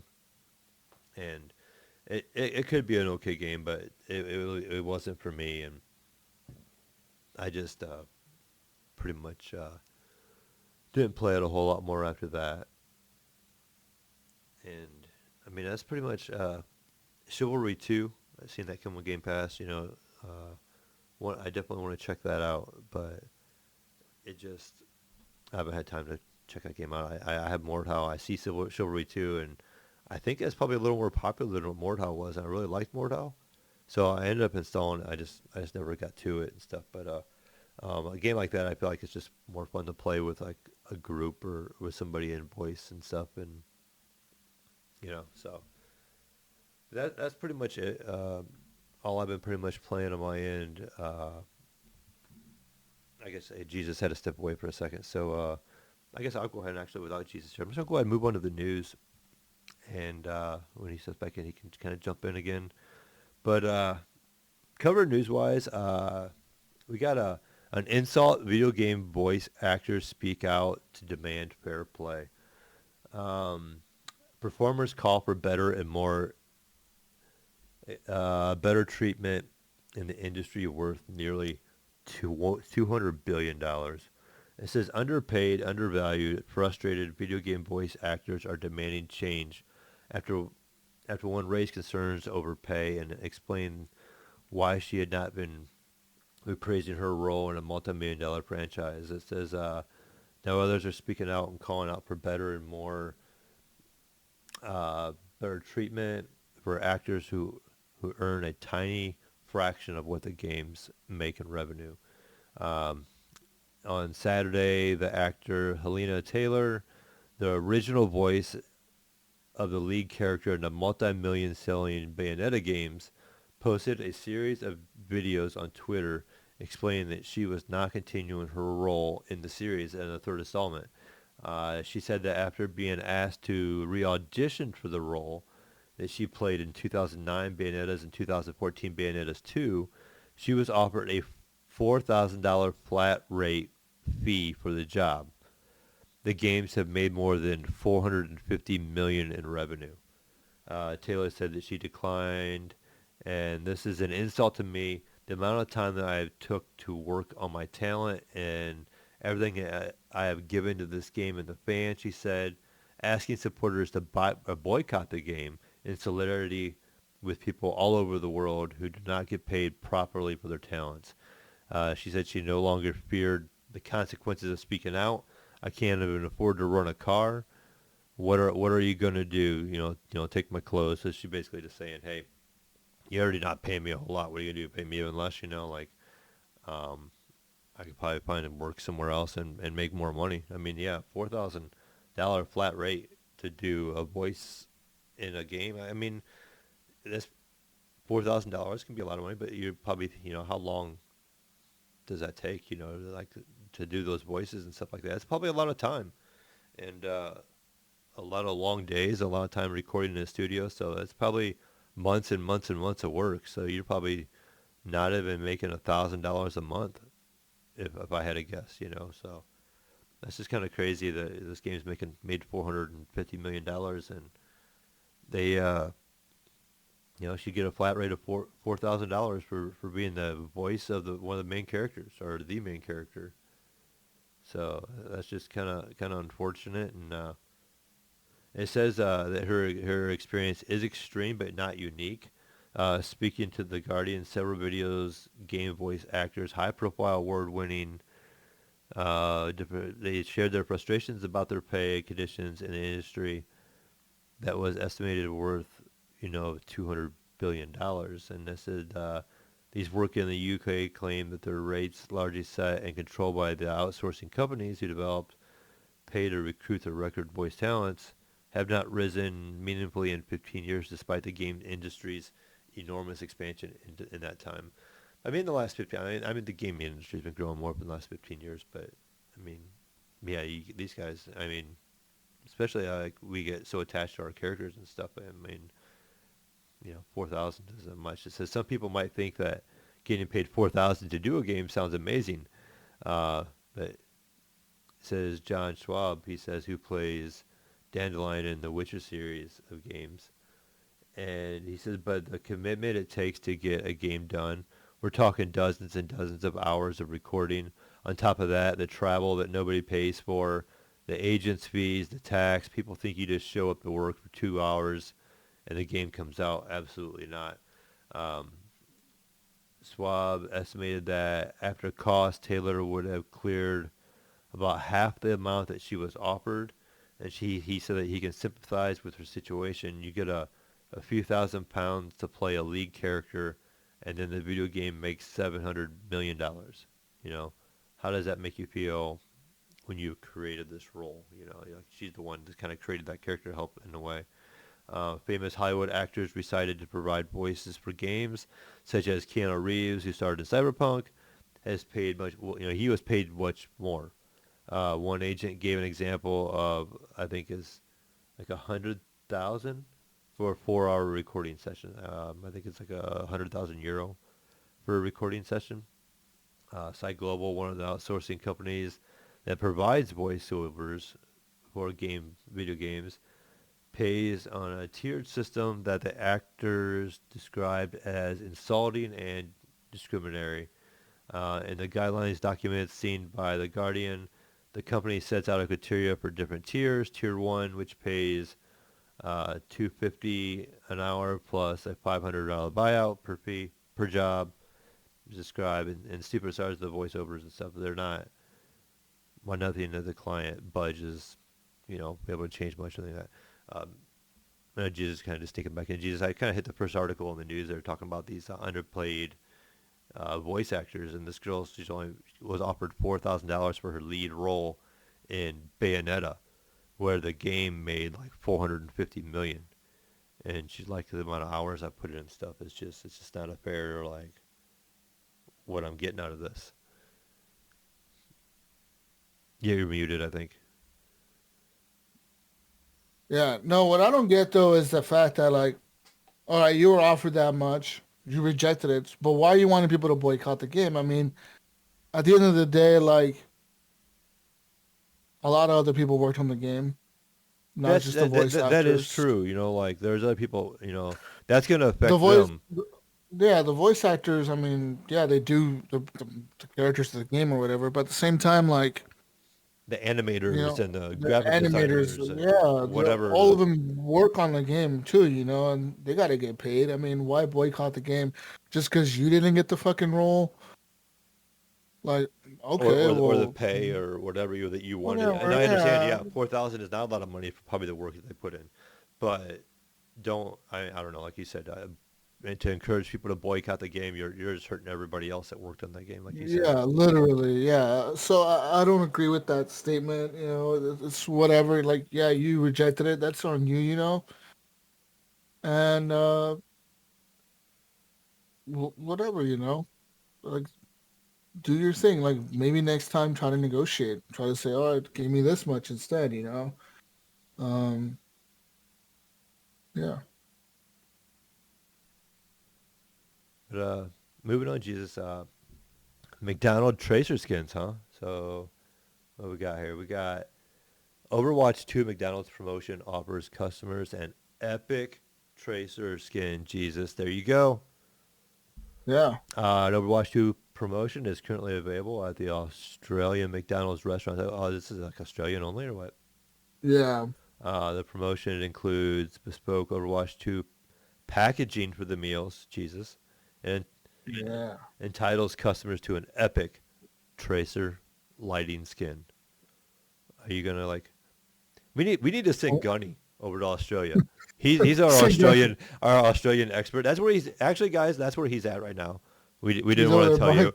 He's he's over over there there buying picking up McChicken meals. Happy Meals, and he's gonna get us some codes, and we're gonna have some Tracer skins when he comes back. And that's why Jesus and I Yeah. have not played Overwatch 2 yet. We've been kind of waiting. You know, we want to get this elite Tracer skin. But yeah, It's cool though. Yeah, hopefully they bring it to more countries, but who knows? I mean, right now they're doing in the U.S. the whole uh whatever, like Halloween things or whatever. So we'll see. interesting. But yeah, that's good times. You want that Tracer skin, I Um, guess. yeah. In other news, the Callisto Protocol. So as of recent news, I don't know if you heard this, Mail, but that a game, Gotham Knights, that just came out, Hmm. will not support 60 FPS on consoles. I have heard this. It's only 30 FPS on the new consoles, even like the PS5 and the Series X. Um, they're Even saying in, that in it's like the due to performance mode, right? Like when you go to performance mode, where you've always had that kind of that option to say like 120 there, hertz, there the is lower. there is no Yeah, there's no. there is no performance mode in this. They just don't even have that performance mode. Anyways, Callisto Protocol came out on Twitter the other day, yesterday actually, and they said, we would like to inform everyone, or love to inform you all, that we will be shipping globally on December 2nd. And yes, we will have a 60 frames per second performance mode. That's awesome of them. So Yeah, they they're kind of throwing shade on that game. That game looks cool, man. Callisto Protocol. Isn't these the guys that made PUBG? I'm not sure, honestly. I I think it can't is remember. them. Bluehole was the original their name. I know they changed name a couple times. So Developer Striking Distance Studios. I don't know who. Yeah, Bluehole is the publisher. So yeah. okay, yeah. So yeah, Striking Distance is a studio with PUBG Corporation. which is Bluehole. So yeah, which is now called PUBG Studios, which is weird. And what a name, right? Like, let's base our studio name off of one game that was like a hit, I guess. But it's just kind of Well, they weird. probably made so much money off that one game, and they're still probably making money off that one game. There's people still playing that game a lot. But yeah, Callisto Protocol looks really good. Like, I'm not into horror games, dude, but I have to pick this up. I think it looks really cool. Nice. I was actually talking to Gunny about that. We were talking about Scorn coming out, and I'm just not really into horror games either. But like the one horror game I will play, he said the same exact thing as like Resident Evil for some reason. I don't know if it's because there's a more mix of action or whatever or not, but I'm just not into the like horror genre. So it's just I hate really, jump really not scares, for me. man. I fucking hate that shit. I don't mind that kind of stuff. Like I'm completely fine with it. Like I don't watch horror movies. I don't really play like horror type games. I don't know why. It's something I don't get into. Like I don't know. They don't even bother me at all or anything like that. I just don't do them. Like I even like it really like this time of year, but I'm assuming it's the same way everywhere in the country. But like because of Halloween, there's a lot of haunted houses here in Ohio, and they do there's some big events and stuff like that, and people get all excited to go to them, and I'm like I kind of care less. I'm like there's a really big one by me, and it seems cool, like the idea is cool, but yeah, I mean, there's some really big one in Columbus. I see, like, it's even advertised on TikTok. I can't remember. It's like something in downtown Columbus, like Fear Factory or something like that. It's supposed to be like really good, like Hollywood animation type stuff going on, and I'm actually kind of curious now what it was called because they do that here in Oregon too. In Portland, they got like Fear Factory, Fear Street, Fear some shit. But yeah, anyways, yeah, I'm not a big like horror movies for me, man. It's kind of weird. They don't really ever scare me. I don't know, because in my head I know it's a movie, and I'm like, this is not real. So like my head is triggered. Like literally like I can watch a horror film, and I'm like, whatever. Like this is kind of like whatever. You know what actually scares me? Like a lot more than a horror film. It's like sometimes like those thriller films, like shit where people get kidnapped and shit. Cause I'm like that can really happen. Like the psychological thrillers, or like yeah, I'm like that can really fucking happen. Like I could be out driving in the road one night, and some motherfucker cuts me off and crashes into me or something, and I have to stop. Right. And next thing you know, they're coming out with guns and kidnapping me and taking me to the woods somewhere in the shed and cutting my arms off or something. Like, that can happen, motherfucker. Living out here in Oregon, there's a lot of fucking back roads and shit I drive on sometimes, and I'm back there and I'm like, man, there's nobody. I haven't seen a car for like 30 minutes. That means that if my car breaks down out here, I better have cell phone service or I'm fucked. Right. Like, you know what I mean? Like, no one, I haven't seen a cop for miles. I haven't seen no other car. Could you imagine, Jesus, back in the days before we had cell phones? You go back like 30, what do you do? Years. Like, go back 30 years. Yeah, like you're just broken down on a fucking highway in the middle of nowhere. And back then, it was probably even more, like, scarce, like, less people on the roads and shit, Yeah. Like, I could not imagine. I would be scared as fuck, dude. I would be like, holy fucking shit, what do you do? Think about it. You're in the middle, because this happened to me, remember? I've texted you a few times where I'm stuck out in the gravel road. My fucking car I ran into a ditch because I was stupid. I wasn't paying attention or something. I mean, that happened to me this year, right? Remember, It was like 1 a.m. I'm out there driving. I ran into a ditch on this gravel road in the middle of nowhere, and I'm like, bro, I just had to call a tow truck, and I'm waiting out here in the middle of nowhere. Yeah, you were like, can you imagine? Like, I can't remember what it was. Can you imagine? Yeah, I'm like, I was out in the middle of nowhere, literally, and I ran into a ditch, and I couldn't get out. Like, luckily, I had cell phone service where I could call the tow truck, call my insurance, and fucking like ping my location and text it to the driver and say, hey, bro, I'm like right here. Like, this is my location. Just drive to this point. And he was able to get there. But can you imagine if I did not have a cell phone? Like, what would I have done in that situation? Walk like miles to the main highway and hopefully a car drives by that'll stop for me in the middle of the night? Right. Like, no way, dude. Like no fucking way. So yeah, that's more scary to me than whatever the fuck is this, like horror movies and shit. Um, but yeah, I don't know. This game looks kind of cool. It looks like an action game. It looks kind of cool to me. Uh, but yeah, as we're out here in the morning, it's Call of Duty Modern Warfare 2 launch. It's coming. That comes next week. This is the roadmap, Mayo. I got a roadmap for you. Okay, good. So hold on here. My link's not working, actually, unfortunately.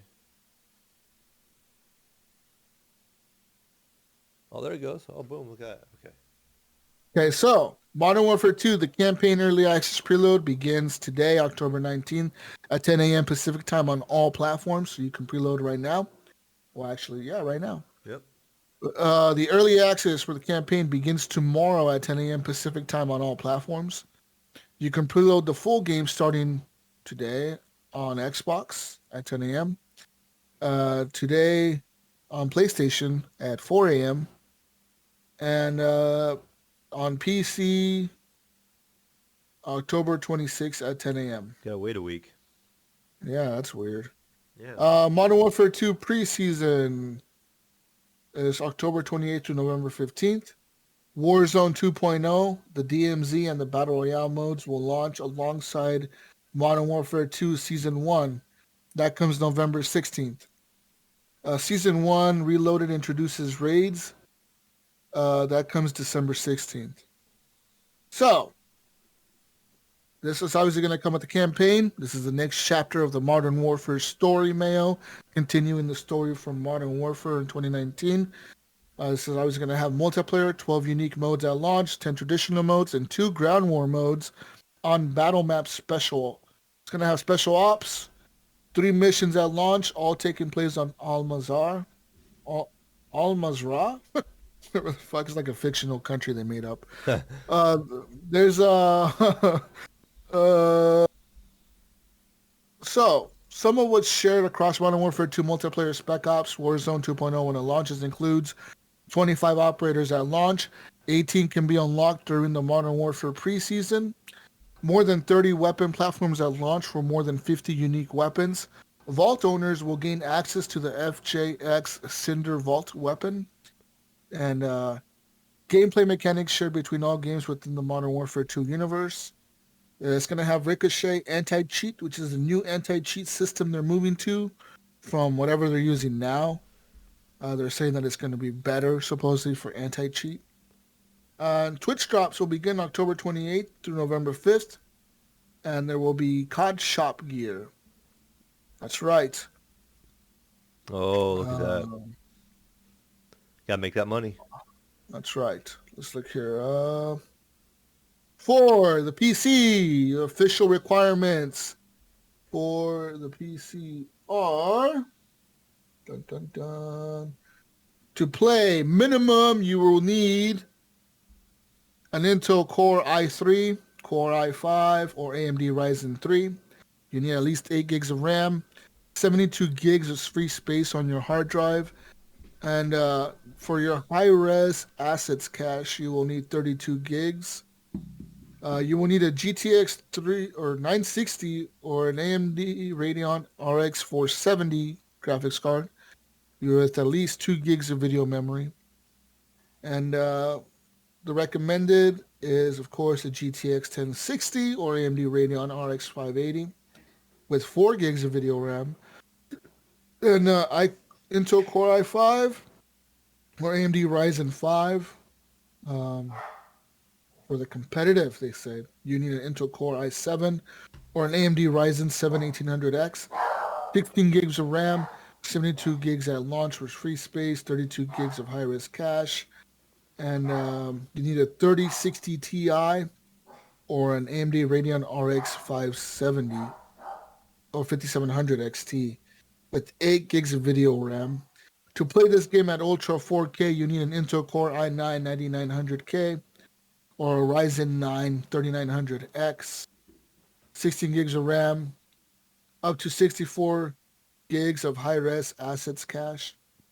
You need an RTX 3080 or higher with an AMD Radeon RX 6800 XT with 16 gigs of video memory. So these are all the specs for it. So there's that. Most people will be able to play this game pretty well. I mean, on the beta, I didn't have any issues myself playing it. Yeah, it ran really well on my PC, but we pretty much had the same graphics card Yeah. setup. But when Evan was playing here quite a bit, he bought the game, so he was playing it, and it looked like it ran pretty good. I can't remember what the frame rate was, but it was running pretty smooth, and it looked really good. Yeah. I'm so hyped for that game, dude. I'm gonna download right now if we're done, and I'm gonna fucking play the fuck out of this tomorrow. Nice. I'm gonna play the campaign so much. Yeah, I should pick it up because I kind of planned on picking it up, but I haven't yet. I bought the Vault Edition. I knew I was gonna play the fuck out of it. I'm like, I might as well just buy the $100 version. I'm gonna play the fuck out of this game anyways. Anyways, A Plague Tale Requiem is out. There is a new Game Plus mode in this game. Oh, nice. So, I don't know if I'd play it twice, but yeah. Contrary to the first game, A Plague Tale Requiem does have a new Game Plus mode that is unlocked once you complete it on any difficulty level, Mayo. New Game Plus in this game is similar to many other New Game Plus in other games.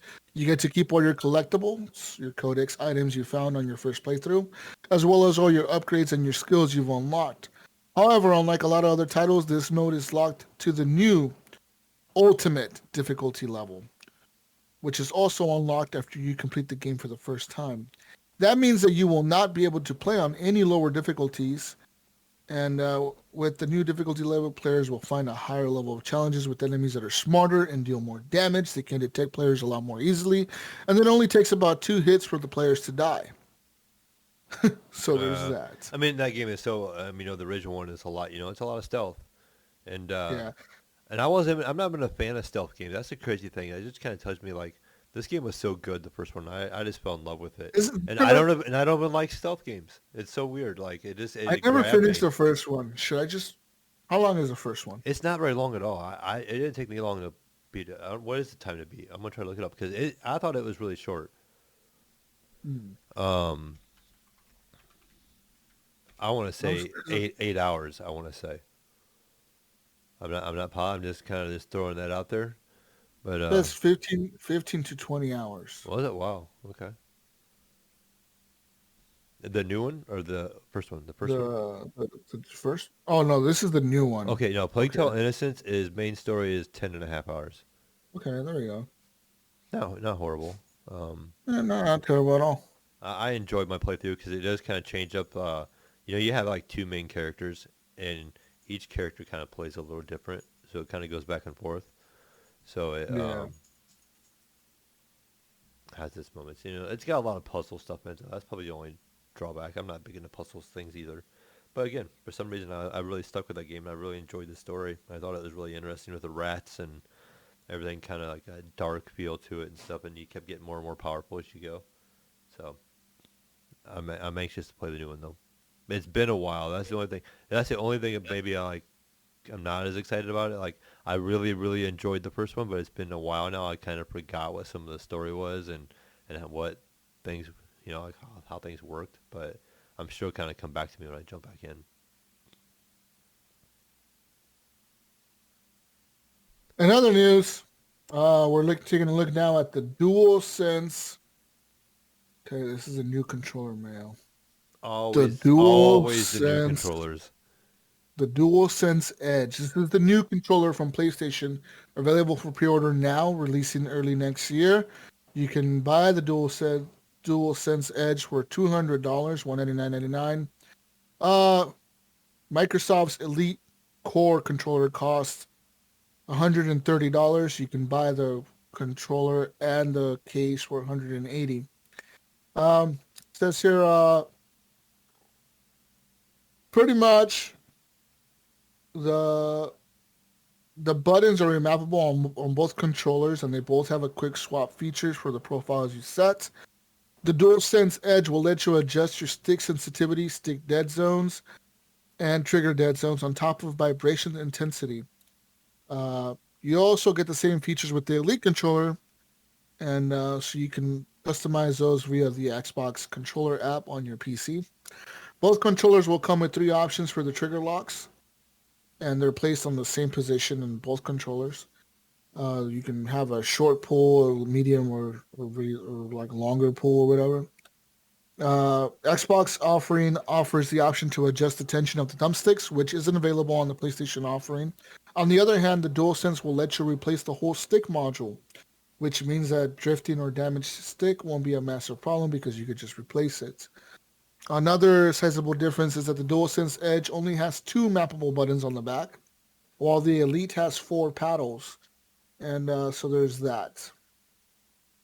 And yeah. So $199.99.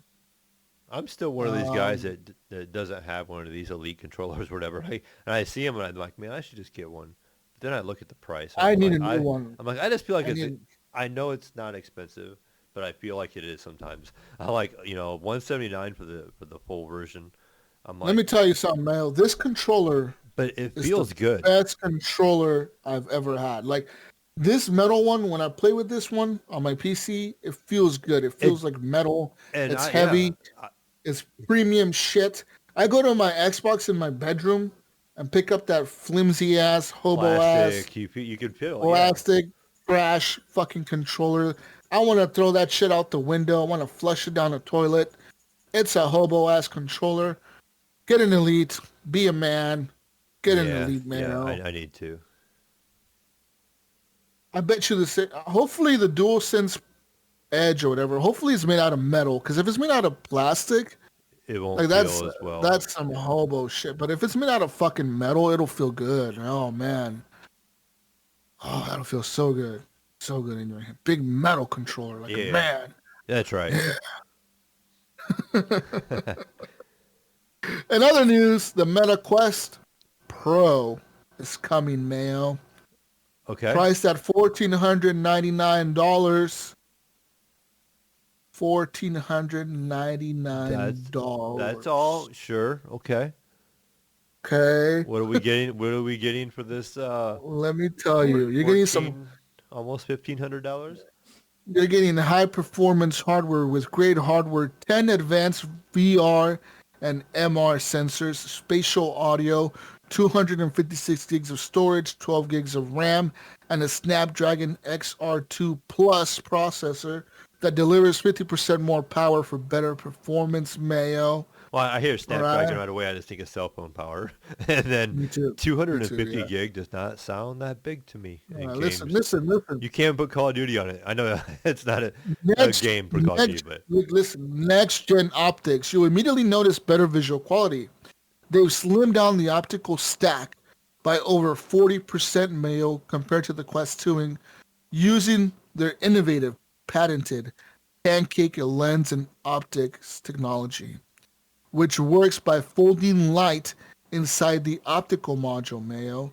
Advanced VR LCD display technology that provides 30% greater percent of pixels per inch and a 1.3 times larger color gamut that provides more vibrant colors to deliver more engaging VR experiences. That's a lot of big words. Yeah, it is. Okay. Good job reading that, Jesus. Includes 3 cameras and their controllers and a Snapdragon 662 mobile processor per controller, Mayo, for 360-degree range of motion in your virtual space through touch haptic feedback and precision pinch create a more intuitive VR feel. Up to 8 hours of controller battery life. Battery life will vary by your usage. And it says here, full color mixed reality with resolution 4 times higher compared to the Quest 2 will let you work, create, and collaborate in the virtual world while staying present in the physical world, Mayo. Oh, yeah. Yeah. This comes with a companion charging dock with a rapid USB-C power adapter, which will keep your headset and controllers charged. So when creativity strikes, you'll be ready to bring your ideas to life. MetaQuest Pro can also be charged while using it with the 2-meter charging cable and a cable clip included with each MetaQuest Pro. That's right. Okay, and let's go to the frequently asked questions. What are your requirements to use the MetaQuest Pro, you may ask, Mel? Well, you will need a Meta account, which lets you separate your VR profile from other social profiles, allowing you to maintain any gamer tag and persona you like to bring with you to VR. You will need the MetaQuest mobile app for this. You need at least Apple iOS 10 Plus or Android 5.0 Plus. And let's see here, additional launch accessories for purchase. You can also buy the MetaQuest Pro compact charging dock, or the MetaQuest Pro VR earphones, or the in-case carry case for MetaQuest Pro. Purchasing the MetaQuest Pro. You can purchase it in different retailers. Anyways, what the fuck is MetaQuest Pro? Are you excited? Are you excited for MetaQuest Pro? No, I'm not, honestly. Let me read an article here that says this guy tried the MetaQuest Pro, Mayo, and he saw the best of the metaverse. Is he going to excite me? Okay. Okay. All right, what we got? Yes. So let's see here. No, this is a pretty boring article. I mean, I'm looking at it. I don't know. I don't know if I can get excited about VR. Like, VR is so weird to me. I don't get it, and I don't understand myself for it, because it's like when I'm in it and I'm playing it, and we've all said this, it's fun. We're like, why don't I do this shit more often? But the getting into it. Getting into it is dude. I have mine. Literally, it's like a block. It's been sitting here for months, and I don't use it. Right, I'm the same way. I don't use it because I don't want to use it. I'm like, I don't want to plug this fucker in. I don't want to charge the controller batteries. Yep, I don't want to. Literally, my batteries are probably 6 feet from me, sitting there in an open box. Yeah, yep, mine too. It's over there on the fucking shelf, just sitting there. My battery, I have batteries in it. They're charged. They're ready to go. I just got to plug it into the back of my computer. That's all I got to do. I don't want to play Half-Life, Alex. I don't want to play nothing on there. There's nothing that I want to play on there at all. And like every time that I've launched it is the same games on the fucking Oculus store that have been there since day one. Right. With a few exceptions of a few new ones. And I don't know who's playing this shit. Like, who's playing Pavlov VR? Who was playing that in our community? There was was it Porkchop Poo? I think it was Porkchop Poo was playing a lot of Pavlov VR. He was really enjoying it. I don't know if he does anymore. Who's playing anything in VR? There's like that Battle Royale game. There's a whole Battle Royale game in VR. I don't know anyone who's playing it. Yeah, me either. I mean, you think World War III is dead. Those games are fucking dead. Like, the only cool experiences in VR are solo games by yourself. And, like, do you really want to do all that? Like, it's work. Okay, listen. Playing in VR is work, man. That's the hard part about it. That is. Because you're literally moving around in the world. You're literally moving your arms. It's like work. You're like legit picking up the guns, picking up the weapons, moving around your arms everywhere. It's like you're actually there moving around, sorta, with the little weird, like it's kind of gimmicky. Sometimes it's kind of weird. Oh, yeah. But sometimes it works. But it's like you're actually there, and it's actually like work, man. Like, you got to move your head around. When you're playing a game, you're just kind of just chilling. You know, you're looking at the screen. You're just chilling. You're like, I'm kicking back with mouse and keyboard or with my controller or whatever, playing this game. It's fun. It's easy. But no, like, when you're fucking, like, in VR, it's like, no, bro, you got to reach for that grenade. You got to, like, find it on your body, reach for it, grab it. Throw it. When you got to reload your gun, you got to fucking, like, find where your stupid fucking magazine is. All right, now you got to, like, press the little thing, you take the other one out, put the new one in, cock the gun back. Like, oh, man, like, it's so much work. It's so much work. Yeah. I feel like they go too much in the immersion. They just need something that's just straight up, like... I can't press X and just, like, reload. Like, no, you got to do all this extra shit to get in here. I just feel like the games that have been best have been, you still your Beat Saber, a couple racing games, your Tetris Effect. those games kind of have been out for a while, but there hasn't really been. I really liked a couple of the like the platformers. What was it, like Moss and a couple of those games? Astrobot. I did not play Astrobot, but like Moss and those were really good. I know Astrobot was very popular on the PlayStation Astrobot was VR. cool as fuck. That shit was cool as fuck. And I don't think, and we've said, a lot of people have said it and they know, but like if Nintendo would come out with something like that, maybe that shit would take off. Give me Mario VR, yeah, bro. Mario VR is just like gold. And, I'm in it, motherfucker. Give me Mario VR. I'm running around as Mario platforming, and like I could look around the map and like move my head around to see like maybe I could make him jump over here, or like there's a secret area over here. Can you imagine how they've always been so good about their secret areas and creativity. Oh, you could find some cool like secret areas by moving your head around or whatever, like looking around the thing. Like give me Mario and like you could even do it to where you have him like in the front view, like a side view, and then you can like stand up and look over the map and like see the back of the map and like, oh, there's a hidden area over here. I could make him jump over here and get over here somehow. It's like looking down like a giant like play set, like a toy train set. Exactly. Like you're looking down, you're seeing the world, and people at Nintendo have to be thinking of that.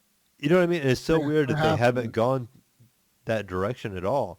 I just feel like it seems so obvious. It's just Nintendo. Nintendo is so Nintendo. They're like, no, we cannot let Mario be on anything else. Like, it has to be ours. If we let it go on Steam, but why don't they we're losing one? Mario. You know what I mean? Why don't they make their own? Because it just seems like it's such a good idea. They could. And you know it would sell like a motherfucker if they made a VR. They sell anything. Those fuckers can make anything and they'll sell it. They sold fucking cardboard for crying out loud. I mean, are they scared because the Virtual Boy was such a fucking flop? Are they like scared to do one again because that thing died? Those guys could sell anything and they'll make money, so they could fucking legit make one. And be like, this thing costs $400, and people would fucking buy it. People would be like, look, they were selling us cardboard, Jesus. They were selling us cardboard kits that we attached strings to and played a game, and people bought that. But yeah, they're like, oh no, we can't make a VR game. We don't want to do VR Mario. People bought that fucking ring thing to like work out. People will buy dumb shit for Nintendo. And listen, Nintendo can sell you anything, man. They could sell you a fucking TV if it has Mario in it. And people would buy that TV. But we can dog on Nintendo sometimes, but the things that Nintendo does sometimes, they actually kind of go out there. Look at the Mario Kart. I actually seen it the other day in a store, that Mario Kart Homefront. Remember, it come with a little radio controlled car, and it gives you like a view on their TV like of that car because it has a camera and stuff in it. They had that on clearance for like $60. It was only like $100. I thought about picking it up, actually. I was kind of like, maybe I should just pick that up. Can you set up like a virtual track in your house or something? Yeah, you set up like a track in your house, and it like shows it on your screen and stuff. It looked actually kind of like it was a cool idea. They come up with cool ideas and things like that. Not necessarily for everybody, but like I said, that Labo, that stuff with it all in the cardboard box where you build your own VR little thing, and they had that little backpack thing, and it had like strings connected to it, so when you moved your arm, it did one thing, and it did this and that. Like that shit was kind of cool and creative. But yeah, we're not gonna make a VR Mario. We don't want to do that. Fuck no. We know the world wants that shit. Yeah. And like you said, I think people will go nuts if I was a VR company, or if I really wanted to push, like if I was like Facebook, I would be all over Nintendo. I'd be like, come on, let's work together and get this done. Could you imagine if Meta?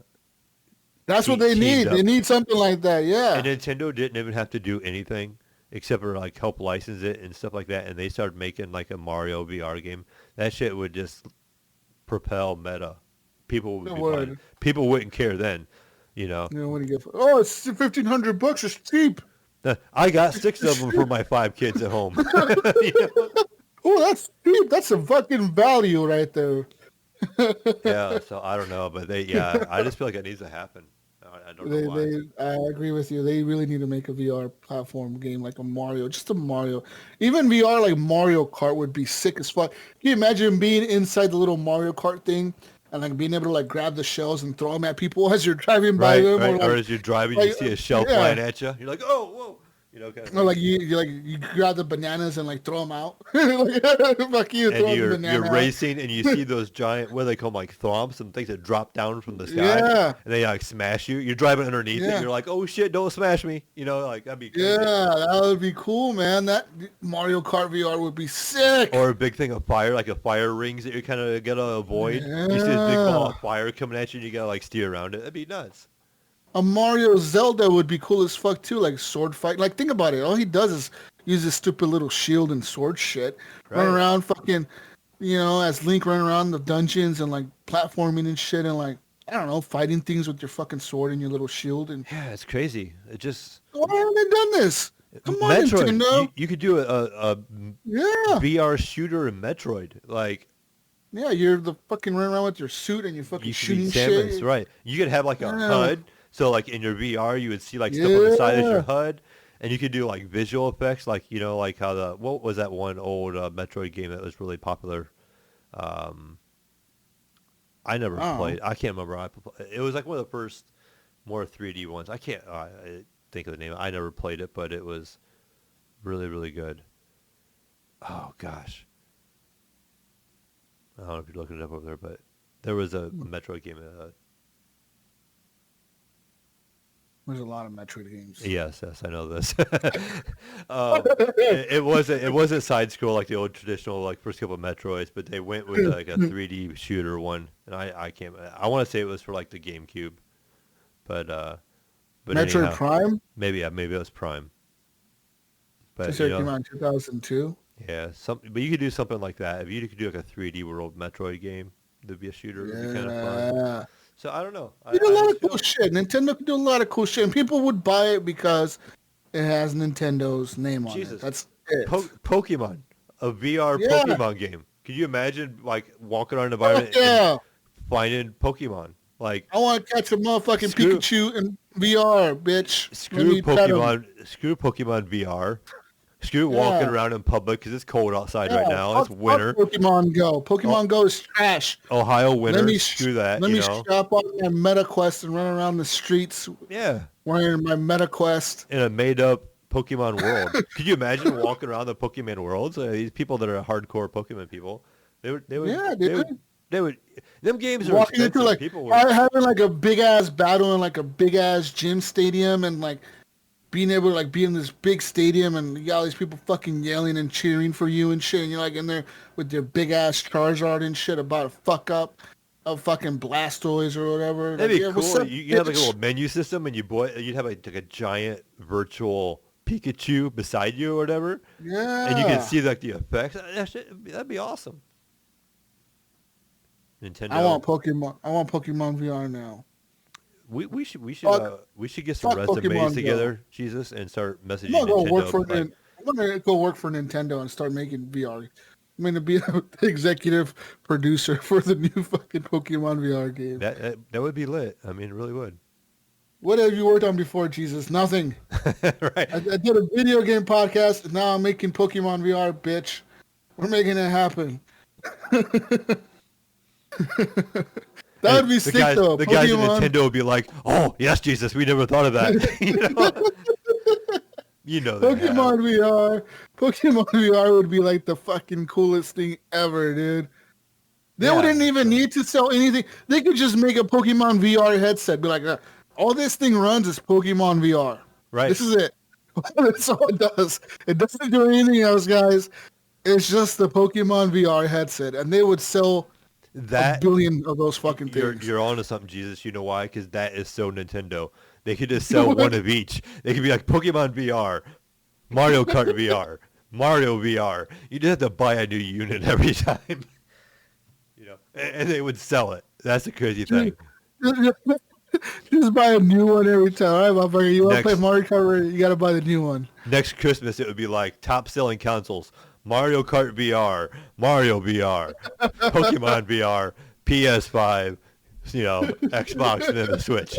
That's what it would be too. Like it would be nuts, and people would be fighting for them. People would. I'd punch a little kid for a Pokemon VR headset. I'm just saying. You would. I could see you doing it. You'd be like, I give would. me I'm- that. I'll Give be me that out- shit. Like I'll you be would at straight up Walmart. 300 just kick them. You just be like, drop kick that little fucker to give me that VR headset, bro. Like I'm doing it. Like Pokemon VR would be sick. I know Evan would too. I know he's a Pokemon oh fan. yeah. Evan will be out there drop kicking little kids too. He actually, I probably speak for Evan a little bit. I was just talking to him. Yesterday he finally got all the Pokemons. I don't know, but like in the Pokédex. I'm not sure like how that works, if it's just that one game or whatever. He finally got the last ones he needed. He's excited. So he has everything, I think. He's a Pokemon master now. He is now the Elden Pokemon Lord, or whatever we want to call it. We're going to mix it with Elden Ring over there for Bill. But so Evan, he's going to have some kind of title here soon. I can feel it coming that he's going to be the new Pokemon Lord. So all things Pokemon, we're going to ask Shirt Pockets. Nice. Well, like I said, they could do it. They should do it. That would be cool as fuck. A Pokemon VR game would be lit, dude. I'd be all on that shit. Even, like you said, even like the Mario Kart. Like the Mario Kart actually sounds like a really fun idea, too. Like I said, that'd be kind of surreal with the big things falling down on you and trying to avoid stuff, a shell flying at you and stuff like that. It just sounds like it'd be a good idea. I mean, them games seem prime. Them games seem prime for it. Like all their games, they're big titles. Like you said, the Zelda even seems prime for it. And it doesn't seem like you would need like that much of like big hardware to run that shit. Right? You don't need a 4090 Ti to run fucking Mario Kart. Like, make that shit cartoony. All right, no one's gonna give a fuck. Yeah, well, everybody probably expects it. Really, I mean. No one expects it to be hyper realistic graphics. Just make it cartoony as fuck and fun, and that's all that matters, dude. Like that's literally it. Like that's all that matters. I mean, just make it cartoony and fun. Fun is what matters more than graphics. Is fun, dude. I think developers are forgetting that these days. Like for example, look at Gotham Knights. Like I feel like a lot of these developers are pushing graphics a lot, and they don't know how to optimize their game. They forget that a lot of games don't really need to look that great. We're kind of, I feel like we reached an expectation that we could be happy with, like when we got Red Dead 2. Yeah. Or, like think about Red Dead Redemption 2. If it came out today, would we be sitting here talking about, oh, that game looks like trash. Oh, that game doesn't look good enough. It doesn't look like a 20. Fuck no, that game still beats games today that come out. That game still looks better in details, and the little fine details they put in that game still looks better than some games that are coming out nowadays. I mean, look at Saints Row, that new Saints Row that came out. That shit looks like a 360 game. Yeah, that's what I heard. Compare that to Red Dead Redemption 2. Like, just think about that. Now, so it looks like we've reached the almost like the peak of graphics, and it seems like developers are trying to push it more and more and more. But it's like, no, all right, fuck that. Like, make your games fun. Right. Look at Cyberpunk. I feel that's what we lost in some games. It's like, like when I was don't know how to do and getting into these Nintendo games back in the day, everything felt fun and original and fresh. Stuff doesn't feel fresh anymore. It just feels like, oh, this is a rehash of this game, or this is kind of like this game. You know what I mean? Like, maybe it's just because I've been around the block and played so many types of games, and it's not where you used to it, Jesus. But like, it's another 3D open world game. Like I guess I could say the same thing for Batman. The new Batman looks really good. But I played all the other Batmans. How much different is it going to be? Well, this one doesn't have Batman in it. It's Awesome Knight. It's got the is it like Nightwing and all Batman? Apparently, Batman dies in that game. Like he got killed somehow, and now all the other superheroes have to run around Gotham fucking people up. So, I mean, that game looks good, but it's the same kind of concept as the other Batman games, I think, right? So it's like there's no originality there, really. Maybe they'll tweak some things here and there, but like you said, graphics, it's all about ray tracing now. And ray tracing is cool, but it's just like a thing, you know what I mean? It's not necessarily like something I'm looking for in a game. It's a nice little side. You remember when you remember when HDR was the rage? When HDR was the next thing?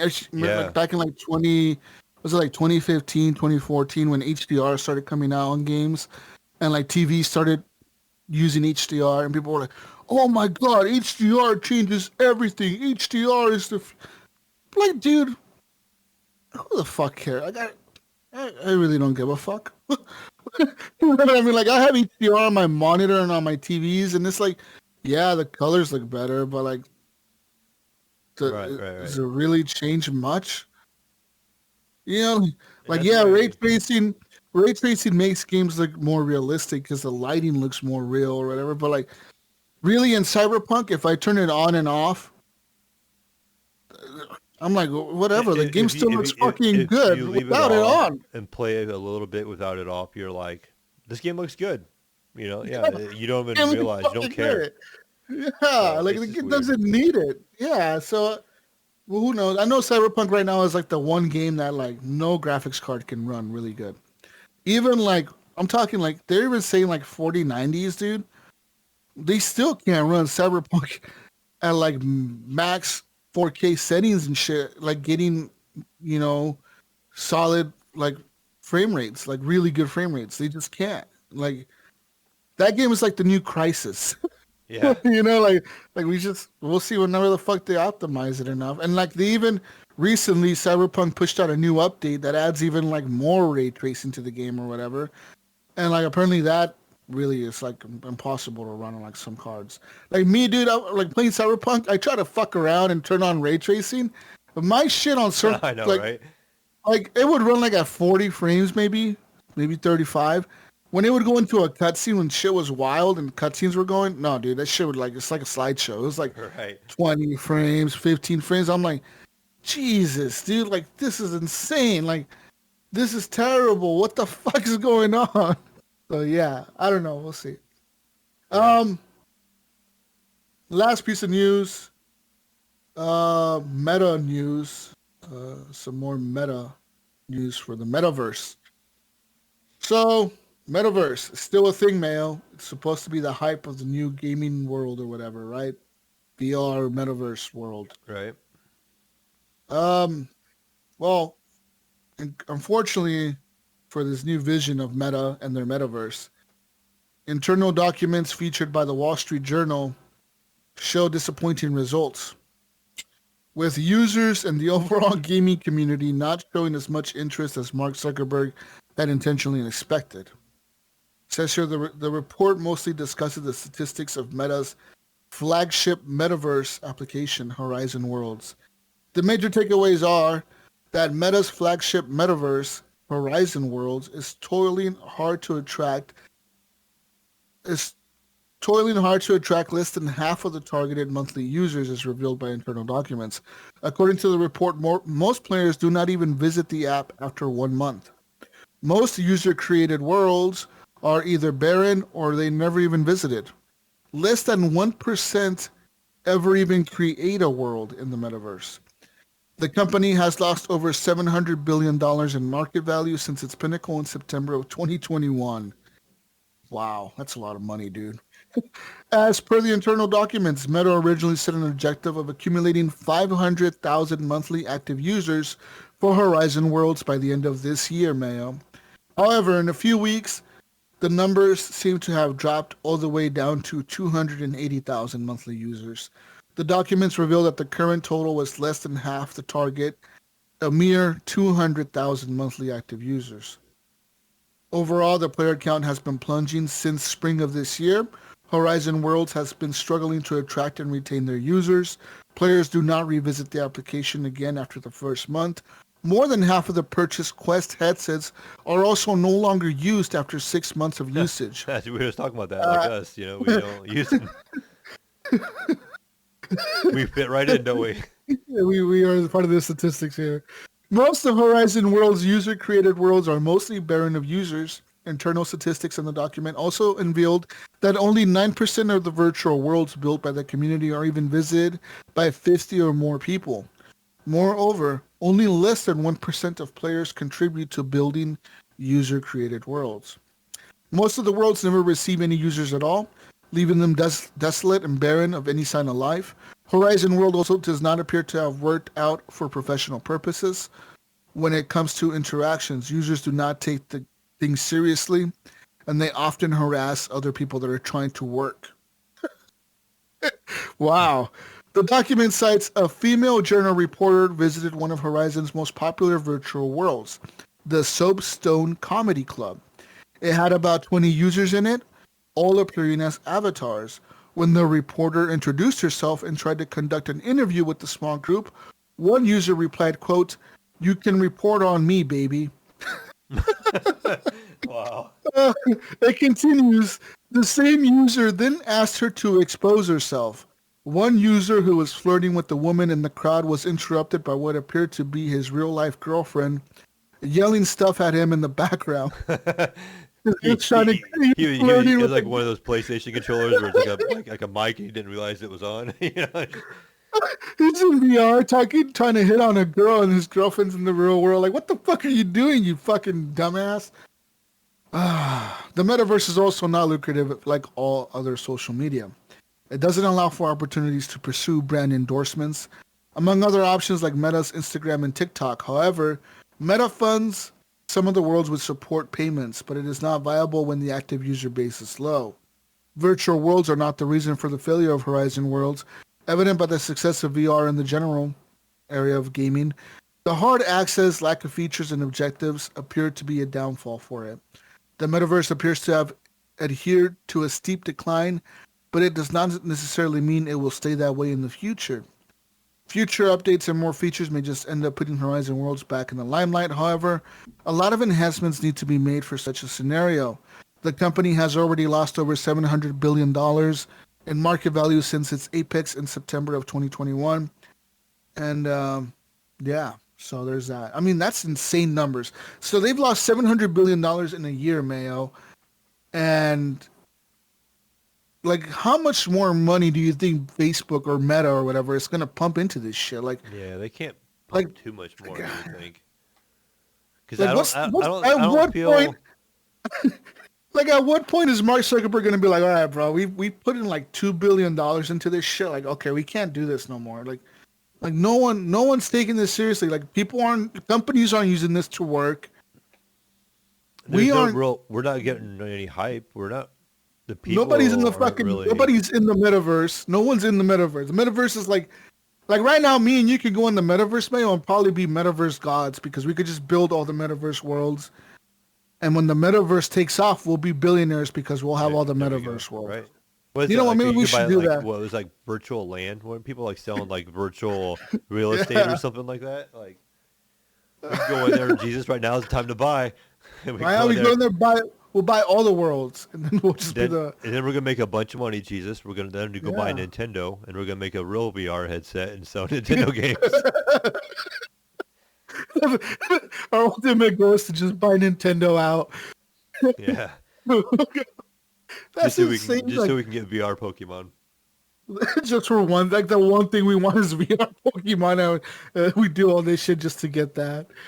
It's just crazy to me. Like that's a lot of money they're losing, and it seems like they don't have a lot of people staying active. I mean, they say even after 1 month, users don't log back into the game. Like, well, is it a game or is it a world? Whatever it is, like they don't log back into it. Yeah. So, I mean, that seems like almost like a failure to me. People would say it's a failure, but I guess they're putting money into it. And the new Pro headset is coming out, $1,500. That thing apparently has some nifty features, Mail, where it tracks like your whole face. Like it tracks your eyebrows, your like when you're blinking, the avatar will blink. When you move your mouth, when you twitch your nose, like it tracks everything on your face. Like it's supposed to be really good at tracking like all your facial expressions that you're making while you're using it. That's like a big feature of it, apparently. Mm-hmm. Anyways, in other news, Netflix has been in the video game business for about a year now, Mayo. All right, Netflix is gaming. They're doubling. They're continuing to double down. I see. Says here, with their third quarter financial results, they revealed this Tuesday. Currently, they have 35 games on their gaming service on Netflix Gaming, and they have 55 more in development. They will also include more games based on their own IPs. Currently, it has games based on Stranger Things, and as well as Nailed It with Baking Bash. It also has Exploding Kittens, and they're developing games for all that as well. And so With 55 more games in development, including more games based on Netflix IP, we're focused in the next few years on creating hit games that will take our game initiative to the next level. More generally, we see a big opportunity around content that crosses between TV or film and games. So there's that. I mean, pretty much, I hear Netflix is actually doing pretty good now. They were losing a lot of subscribers before. Apparently now they're gaining them all back. I don't know if it's because maybe they're releasing new series or like better series or something. I don't know. I canceled my Netflix after I think last month. I was like, I'm done with this shit. I don't need to watch. I still have mine. I still had like the what is it, like that premium one where you get like the ultra high def 4K stuff? Because I had that, that OLED, so it looks really good with the Dolby Vision. So, but I don't watch like a ton of TV on there. But my kids do, so I watch Cobra Kai. I watch Cobra Kai and like I was done with that. I'm like, I'm done with this shit. I heard that new Dahmer show is pretty good, but yeah, my kids have watched that. They were just like pretty gnarly. Anyways, I will give Netflix though. Jesus is my son had me actually start watching an anime, and I'm not normally an anime person, but he's like, get into this one. So I started watching. It's called Demon Slayer, and I kind of like the idea of it. And so I ended up watching the first season. It's on Netflix. Well, the second season is actually on Hulu, and Netflix kind of spoiled me when like as each episode ends, you can like when the new episode starts, you can skip the intro and all that. Yeah. Hulu doesn't allow that, so it kind of spoiled me, like. Because Netflix be like, skip the intro and I'll get right into the story, Like on my Hulu, I still have ads on my Hulu as well, but like I have to go through all these ads and then it's like I get the intro, then I get more ads and I'm like, gosh dang it, it's like 15 minutes into it and I'm getting to the main plot, But Netflix kind of spoiled me there. I will give them that. My daughter watched that anime. She said it was pretty good. Demon Slayer, right? Yeah. Yeah, it's good. Yeah, it was kind of weird. It was like about this boy who he leaves his house, his family for a minute. He goes to town. And he comes back. This demon killed his whole family, and his sister is like attacked by this demon, and she was bit. And basically, if you get bit, it's like a zombie. They become a demon, but there's something special about her, where it's like she can control herself, where she doesn't attack humans. And so he vows revenge, and he goes out and gets taught and trained to kill demons, to become a demon killer. But he keeps his sister with him, so he's like vowed to kill the demons, even though his sister's a demon, and she can't be out in sunlight. So he puts her in she's like in a wood crate, and he carries her on his back, and so he's going through the world with his sister on his back in this crate, and she can only basically kind of come out at night. But he hunts down different demons, and he comes across different demons that have higher powers, and there's like this special 12 demons that are like closer to the main boss demon, and you're trying to find out who he is. And it's kind of neat. Like, so you got like basically like these 12 super badass demons that are like way better than everybody else. And then you have these guys that are like killers of demons. They hunt them down, and they have like, I think they're called like the Hashra. There's like these Hashra, like these upper level fighters. So they have those characters, and he's learning from these guys. And they all have different abilities. And it was actually kind of interesting to me. So like I watched through the whole first season and the second story arc, and now I'm getting ready to do the third story arc. And I guess it's actually one of Japan's most popular. Like they made a movie, and it's basically the second season, first story arc, and it was like one of like their all-time #1 grossing movie, I think. Wow. I was like, holy cow! All right, I'm gonna have to check it out. So you said only the second season's on Hulu? Because I have Hulu, but yeah, no, I think this first season's on there as well. But on Netflix, you only have the very first season. But yeah, I liked it. And it on Hulu, it does it kind of weird too. So it lists every episode twice. So it says like dubbed version and Japanese, where like Netflix just lets you change it in the subtitle options, But this will say like, so it looks bigger than it is. Like the first season is like 26 episodes. They're a half hour, I think. But they'll have like 50 on there. Yeah, so like don't really like, oh holy shit, 50 episodes right away. It's literally because there's 2 episodes of every. The one anime that I watched the shit out of was Attack on Titan, and I finished all the seasons now. I'm waiting for apparently the last season comes out next year. That show's really good too, man. Attack on Titan is pretty dope. But yeah, it's cool. It's kind of hard to get into at first, but once you're into it, like it's like fucking cool as shit. I like. Yeah, and it's kind of like sword play type stuff. So my son and I were in Myrtle Beach actually. They had some shops there, and they had like swords and stuff, and they actually had replicas of the swords from the show. and I bought him a replica of one of the characters, and so he's got this replica sword from one of the characters That's as well. sick. So it's pretty cool. Another Netflix. Netflix announced their new ad tier service. This is going to cost, apparently they said, I think it was like $6 or $7, yeah, probably $7 after tax, probably. $6.99 a month. And it will let you use one screen at a time while you're using it. So if you're logged in, you can use multiple screens at a time. Only one at a time. And they said that there will be an average of 5 minutes of ads per hour that will play before and during the films and series. They will also only have lower video quality than the standard and premium plans. So I'm assuming it's like 720p or whatever. Probably. Also, if you have the basic with ads subscriber, you will not be able to download shows and movies on your device for offline viewing.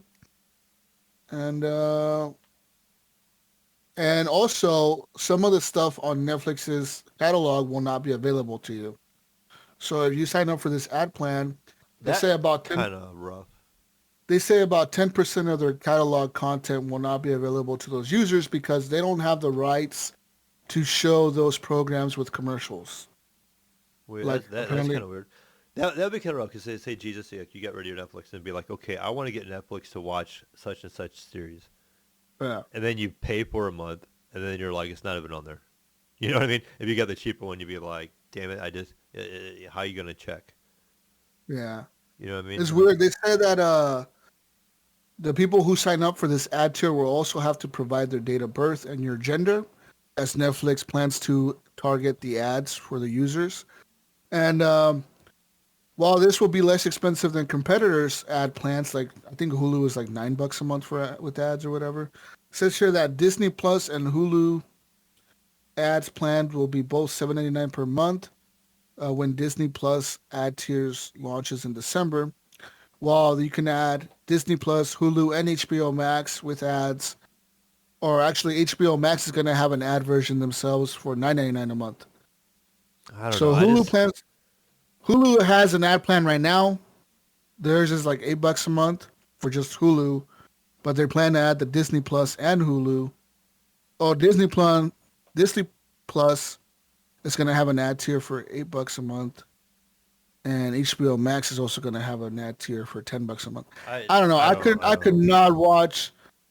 I hate ads. I fucking hate them. I hate having to sit there and wait for this shit to because you can't skip them. Yeah, and then like the problem with Hulu, dude. Hulu, the worst thing is Hulu, man, because they show the same fucking ad. Yeah. The whole time, like it'll be like, oh, like it'll ask you in the beginning, do you like cars or do you like food? I like cars. Okay. Next thing you know, it's like this new Toyota RAV4. Drive with blah blah blah. Then it shows a Toyota RAV4. There's a stupid RAV4 commercial, and then you go, okay, you watch the show. Ad break. Toyota RAV4. Same fucking commercial. You're like, what the fuck? The same fucking one. And it'll show you the same commercial like 4 times. It's like, bro, you guys really want me to buy this Toyota RAV4? Don't you? How effective is it after a while? Because you're just like, screw this commercial. You know? I mean, I don't even know what Hulu I even have, in all honesty. Like, when my Hulu, like a long time ago, got bundled with Spotify. I paid for Spotify, and they bundled Hulu with it at one point in time.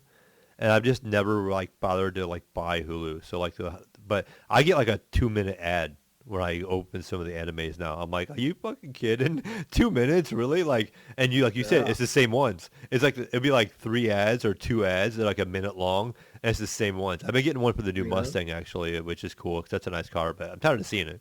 You know, I'm like, all right, I'm already tired of seeing this stupid ad. You know, like because I've been watching this anime. You know, it's like you kind of like sometimes with me, I sit down and will binge watch a couple episodes. You know. And so I see that same ad, like you said, like 7 times in one sitting of watching the show, and I'm just like, oh, I'm done with it. Like, go away, kind of thing. No way, dude. I couldn't do it, man. I just don't see it. To me, it seems a little weird, like you said, like with the Netflix showing like a limited library and all that stuff. I don't know if like me right away, it'd be a no for me. I mean, No way. Like I couldn't do it either. I would just might as well just get like the $15 a month thing, or like. I mean, I understand like Well, another if thing you're you gonna could be do is budget friendly and stuff, but I mean, split the cost with somebody. Like, hey, yeah, Mayo, let me use your Netflix and I'll pay half of it. You right. know, like, oh, now you're paying $10 a month instead of the 20, and you're getting a free ad I experience mean, or we whatever. already, I know they don't want us doing that stuff, but we already know like a lot of the country's doing that already. You know what I mean? Oh I yeah, don't know how many people have whatever sign-ons that I have or whatever. You know what I mean? I know all my kids do. yeah, You know, all my kids are, they're not here with me. My daughter's off in college. She has every one of my account sign-ons. She has my Netflix. She has my Hulu. She's got my Vudu. I mean, she's got my Amazon. You know, like it's all shared. She's on my Spotify account. You know, like because all my kids. I'm yeah, not paying for all their own accounts, and they're not.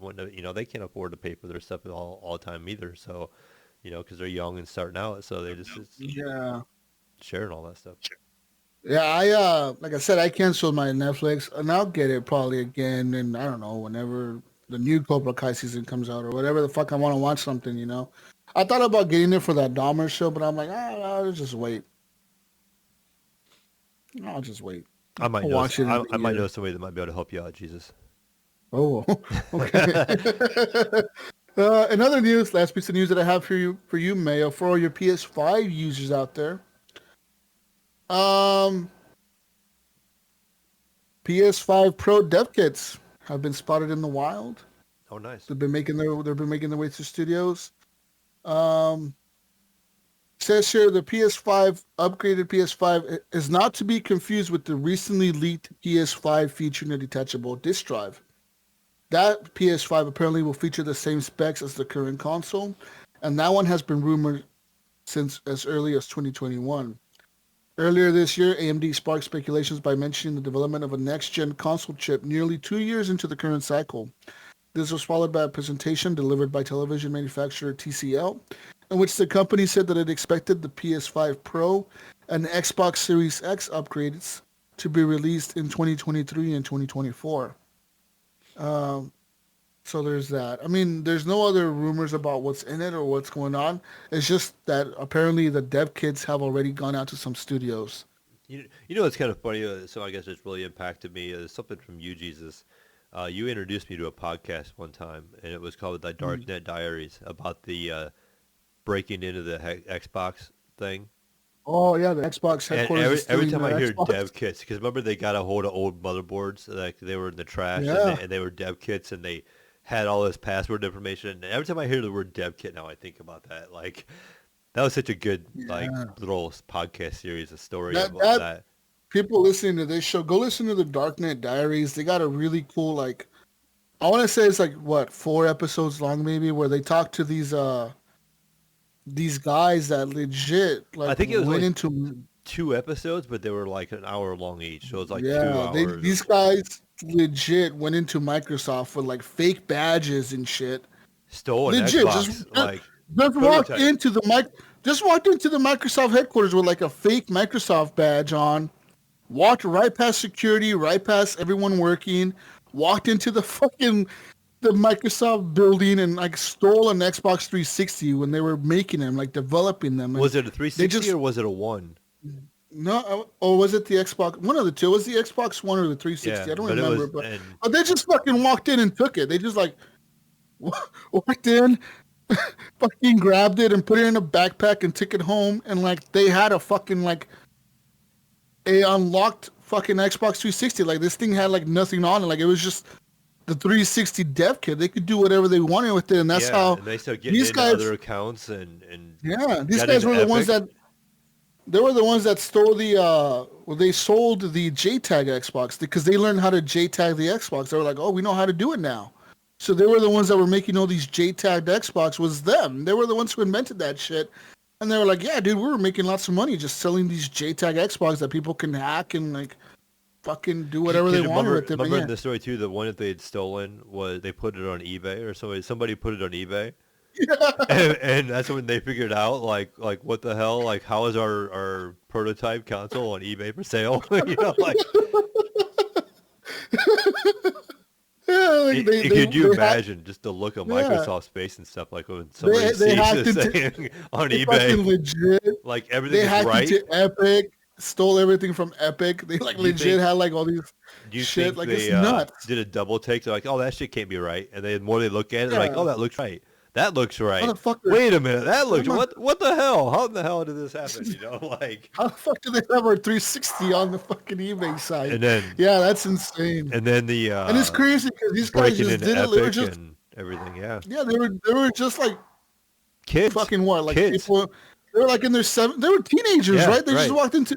It's like, we just make fake badges, and like they're like, as long as you walk in and you act like you know what you're doing, no one stops and asks you a question. You just gotta walk in acting like you work there. I'm trying to remember because I listened to it so long ago. It was like one kid that his mom's boyfriend was working for Microsoft and he stole his badge and had a way of copying the badge, and he just used it and went in there, and I think he said he was there for like 6 months. And then he was like getting information, and he stole the Xbox, and they were trying to figure out who did it, and then going on and on. They ended up catching him because he got a job there, even like he ended up getting a job from Microsoft, and then they realized, hey, holy shit, it's this dude, Like that is insane to me. Like he said, he literally walked around the campus for 6 months, and like he ate at their cafeteria for free, and like just hanging out, hey, just hanging out with them. And people thought he legit made like coworker friends there. Like people thought, oh, this guy works here. Like he works in the fucking engineering department. Can you imagine just like you're at work, a guy you talk to every day, all of a sudden be like, dude, I don't even work here. I just walk in here every day. I just walk in here and walk around and steal information all day long. Right? That is insane, dude. Like that's such a security risk. Like that means that like Google could have sent people in there, or like Sony could have sent people in that motherfucker to just steal ideas. That is beyond crazy to me. But yeah, like apparently that happened, and it's a cool story because these guys actually went through. I think one of them went to jail, right? Did he go to jail or something? Yeah. He got it's sued. A whole story, it's a whole bunch of people, but I think it's called Xbox Underground as the episodes. I can't remember what number they are. But it's called Darknet Diaries, the series. There's a whole bunch of other stuff on there too, but like these ones covered Xbox specifically. Did you ever listen to the one about the guy who would like his job was to like go? His job is legit. He gets paid by like company like banks around the world. He gets hired by like the main CEO of the bank, and no one else in the bank knows that he does this.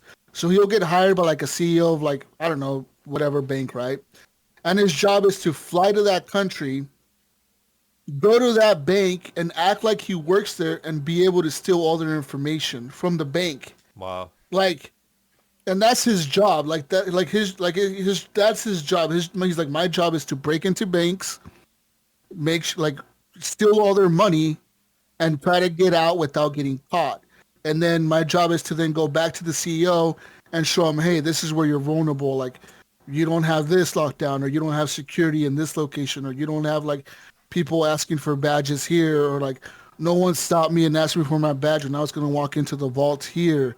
And, like, that shit was crazy because that guy legit said, like, he's like, yeah, dude. He's like, I'd go to, like, Budapest or whatever and, like, walk into this main bank in the country.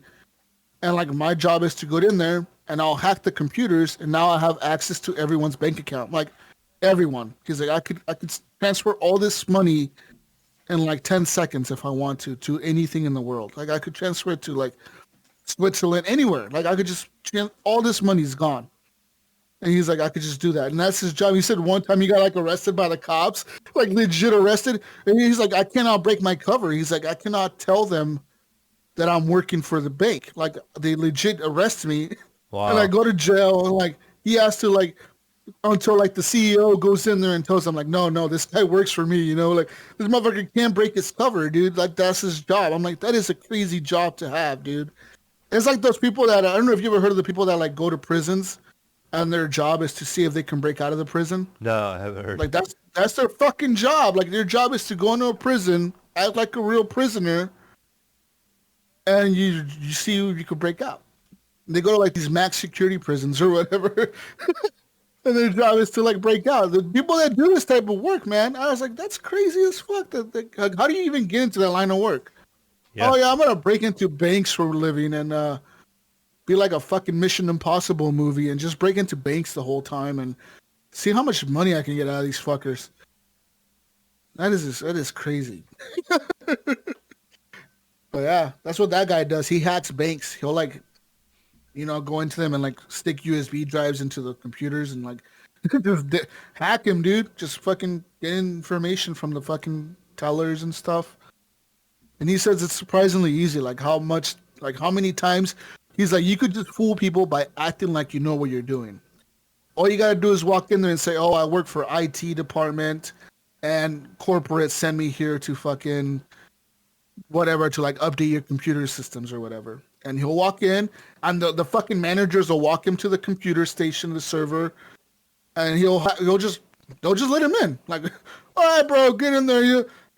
Stay in here all day. They'll even give him a badge to like be able to open the doors and shit. Like, he's like, no one will ask you questions if you just act like you know what you're doing. Right. I'm like, that is fucking crazy. Yeah. I just think about like how many times people do that shit at like Walmarts and shit. You ever hear about that guy who went to that Walmart and he was dressed as the armored security guy, like the armor car guys that come pick up the money? And he legit, like he watched them, right? Like what time they show up every Sunday or whatever. And he beat them to it. Like he showed up like 10 minutes before they do. Walked into the Walmart, dressed like a fucking armored security car guy, walked up to the manager, said, "Hey, I'm here to pick up the deposits." They legit walked him to the safe or whatever. He grabbed the money bags, put them on the little cart, walked out, put it in the trunk of his car and drove off with like, they said he drove off with like $250,000, dude. Wow. And he just legit, just like walked in. No one asked him anything. They didn't ask him for paperwork, nothing. He said, "No, you just walk in. You act like you know what you're doing. You're here to pick up. It's routine. They know what, to them it's routine. They see you every Sunday or whatever, like. Maybe a different person, but you're just used to that guy showing up at that time. But you're like, oh, that guy's on vacation or something, and just a new guy. Just walk in. Wow. Still $250,000 from Walmart doing that shit. I was like, damn. I was like, I bet they changed their policy on that real quick after that happened. Like, no, motherfucker, show us some paperwork, some badge. Make sure the armored truck's actually parked outside. I need a blood sample. I need Give me your fingerprint, motherfucker. Yeah, that's crazy. Anyways, we're done with the news here, people. Do you have any questions? I don't think we do we? We do have a couple from Brian. He did, I think it was from maybe last week, so we didn't get to the show. But it's a lot of Ohio questions for me. Just Brian Telp Jr. wants to know. He says his wife thinks the trees in Indiana look better than the trees in Ohio. Does anybody agree? And most of the people probably listening are like, I've probably never been to either one of those states, so I probably don't care. But I mean, they're like the same. Come on, I mean, it's like the same. It's like the same trees in Indiana, the same trees are in Ohio. It just depends on what Ohio trees. No, I'm gonna be biased. Ohio's gotta be better. I'm telling you. Looking at Google Images, Ohio trees look a little bit better. Yeah, they're probably a little better. You know why? What? They're corn-fed. No, okay. Okay, Bill. Brian also wants to know. He says this is actually a news article I actually heard here. So I know this is a legit article. It says, why are people from Columbus? Why do they have the most potty mouths? So there's a news article that popped up the other day. I guess some survey saying that basically the people in Columbus, Ohio, have like the worst mouth on them, and I don't know. Wow. That's kind of interesting. I don't know how they do that study. They just pay somebody that walks around and listens to conversations, or what? Like I don't understand how you do a study like that. But okay. I mean, I guess it's the poor people stuck in Ohio. It's probably Evan. Evan's just walking around. Evan's walking around in circles, cussing Ohio, and that's why he probably added 10% to this negativity score. That's what it is. Shit. It's not because he wants to leave. It's because he's his hurt foot. So every time he kind of bangs his foot, he cusses a little more. That's what I'm going with. That's sure that because he wouldn't want to leave Ohio. Second. Yeah, Las Vegas came in second, and Jacksonville came in third. It says here out of the cities that swear the least, Mayo, Portland, Oregon came in at number 2. Yeah, good job, Jesus.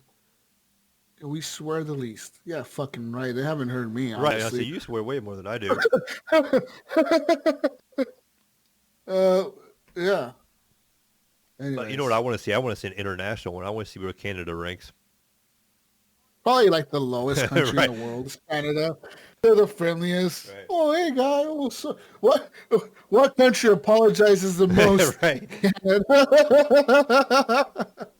Oh man. Uh, Brian. Oh, sorry. Eh? Brian. Yeah, there you go. Brian also wants to know. He goes, "Okay, I was given this. Could you tell me what game it is?" He goes, "It's a game for the Switch, Jesus, with that character." And he says, "Like I know games, but there's no way I'm gonna know what that game is, right?" So yeah, Jesus, it's a game on a Switch with a character. Can you get it? Do you know which character it is or which game it is? A game for the Switch with With a character. Well, that one, I think so. There's a few. I mean, Yeah, you could narrow it down. It has a character. That's a big giving tell there. I mean, yeah, there's a few games with the character. Which character? right.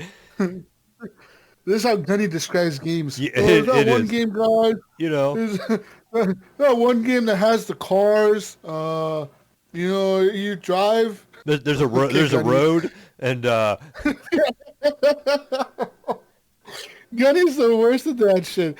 Gunny would be like, "Yeah, guys, you guys remember that one game that had the shooting? oh yeah, Oh, I okay, do, well, Jesus. I remember that There's game that well. one game that had the guns. You know, you were shooting things and it had the guy. It's like, what are you talking about, Gunny? He's like, yeah, it was on the 360. Like, what the fuck? Gunny's the worst at that shit, dude. Oh yes. Brian also wants all these Brian questions. Thanks for Brian. He had a birthday this week too, so happy birthday, Brian. Happy birthday, Brian. He's like 60 years old now, I think. Oh yeah. You think? Maybe. I don't know how old he No, is. you don't look that old. But he says he wants to know get an early look at the pumpkin song. He's determined we're gonna make a pumpkin song over here. I don't have anything yet. I don't think you want to hear me singing, so we'll see. We'll see if we can come up with something yet. I've been looking. They do have the Pumpkin Fest going on today, Jesus. And actually, today is the first day for it. I am sadly not going to be able to make it this year, though. I wanted to go. I ended up having some plans this weekend, so I'm taking a road trip out of the state. So I am not going to be able to go to the pumpkin show this year. So maybe Evan go down there. I'll send him down there to recon. Be like, Evan, go down to the pumpkin show. Since he loves Ohio, he's probably already there. He's probably not even working today. He probably skipped work to go down to the pumpkin show. If I had to guess, knowing Evan. But then I got two more questions for Brian. He says Brian wants to know what's the most, Jesus, that you have paid for tickets to an event. He said that he's old and maybe he is 60, Jesus. He said he is old. Then he refuses to pay over $100 for a ticket. So, Damn. I don't blame him. $100 for a ticket can be, I mean, I can't remember what probably would have been the most expensive ticket I probably bought. I mean, I have paid over 100. I do know that. I have gone to some basketball game, like professional, like Cavaliers basketball game, when LeBron was in Cleveland. I want to say that was like 110 or 120 a ticket. Ohio State football games here can be kind of pricey. Like they're like sometimes around $100 $200 a ticket. It's crazy. Yeah, I think it was when I went to go see Dave Chappelle, man. That ticket cost me like $375. Wow. Roughly. I mean, but I was like right there on the floor, dude. Like, I was like maybe 4 rows from the stage, like right there. You could have walked up and slapped them. Well, legit, he walked right next to me when he was walking to the stage. That the path that he took to walk up to the stage was like right next to me. He legit walked like, I don't know, 2 feet away from me. He's pretty short too. Like, I didn't realize he was that short in real life. Did you regret it, or did you think it was worth it? No, it was fun as fuck. I had a great time. I mean, it was cool. Yeah. that they were fucking with us, you know, the people that were sitting in the front, like they were making jokes of all the people sitting there, like, oh, you fucking dummies, you fucking we bought these tickets for what? And I remember in Vegas when I went to Vegas a few years ago, I bought some Cirque du Soleil tickets or whatever for those shows. I went to two of them, and I want to say the first one was like 120 something, and the next one was like 150. But like those shows were cool as fuck, dude. Like they were cool as fuck. Like I wasn't even sitting in the front, and I had a fucking blast, dude. There was one that we went to in the believe it was the Luxor. Pretty sure it was at the Luxor, and that show was cool, man. They got like in the beginning, dude. They had like everyone was in character already. All the people that were ushering you in, they were all in character and shit. So they're all speaking weird and shit. You're like, what the fuck? And then like the show started, bro, and like there was like speakers on the back of your head, like your seat. So like you had like these like weird like sounds coming out of the back of your head. And then they got motherfuckers like on ropes and shit, like swinging around the fucking air with like banging drums and shit, dude. And like I felt like I was in Horizon Zero Dawn or something, man. That shit was like, what the fuck? Where am I right now? It was cool as fuck. That was a really memorable experience. Will I do it again? Maybe. Not for the same show exactly, but I'd maybe go to a different Cirque du Soleil show. But they were really cool, man. Like, if you ever go to Vegas, catch one of those shows, because those production values on those shows are really high, and they're really cool, and the acrobatics those motherfuckers pull off are insane. Like this one dude, there was two of them, I think. They were like on this fucking wheel thing. You know, like that thing that has like two wheels on it, and like they walk on the wheel, and then they get on the top of the wheel, and they're like spinning around, and the wheels are going, and they're walking on those, and they're doing backflips, and they're jump roping on them and shit. They were doing that shit, dude. I was like, holy fuck. And then I remember like a year later, one of those guys died. Like he fell off of it or something. They said like he had an accident where like on stage, like he was doing it, and he fell off of it, and he fucking broke his neck or something and died on stage. Like, whoa, like, that shit's wild. Because, yeah, they don't have any, like, those guys that do that shit, a lot of times they don't have any harnesses on or nothing. They're up there just using their balance and shit, you know, and they're, like, jump roping and doing whatever the fuck they're doing on those wheel things, and they're just going really fucking fast, dude. And that, like, takes a lot of skills. Remember when I was growing up in Vegas, my parents, my mom, and my dad, they used to work for this guy. And before there were Cirque du Soleil, there were, like, called other things or whatever. The shows were still there, but they were called like something else. And one of the guys that they used to work for, my parents used to work for them. My dad used to work at their house, like as their main landscaper guy, like their groundskeeper. And my mom used to work as their like house cleaning person. And she would also clean their offices, like where they did the show production and the practicing. And I would go there, man, and like it was cool seeing all the shit they had, because they had like a whole costume, like a fucking like a place where they make their costumes inside the office. Like, so they would have, like, that place was creepy, man, because my mom would be like, all right, I need you to go in there and help me vacuum that fucking back office. And, dude, going in there, it was all pitch black. Everything's dark, and you got all these costumes and mannequins everywhere. And, like, as a fucking kid, I used to be so scared to go in there and be like, fuck that shit. I don't want to go in there. She'd be like, come on, just fucking go in there and clean, you know, like, help me get this done. And I'm like, fuck, dude, like, okay, I guess so. I'd go in there, dude. It'd be like some weird mannequins and shit with all these fucking outfits on, and like Right. these weird fucking masks on and shit. It's like, what the fuck? And like they had like a big ass area where they did all their acrobatics and they're practicing, and they had like some pretty cool props in there. They had like the little sticks and the fucking like all these ropes and shit they would climb on. Those guys are pretty talented, man. I don't know like what they do to get to that job, but it must not be easy, dude. You got to be fit as fuck to be doing that shit, because these motherfuckers are climbing up those ropes and swinging around and shit, and they do a lot of crazy shit. But I heard they make pretty good money, the guys who do that show. Yeah, they're pretty well paid apparently. But those shows, I mean, they're not cheap. Like I said, I was like not even in the front row, man, and my tickets were still like 100 and something. So can you imagine the front row is probably like near $200 for a ticket, you know? But it's worth it, I guess, to go experience once. Yeah. I probably won't do it again, though. And the Dave Chappelle thing, I probably won't ever see him again in person.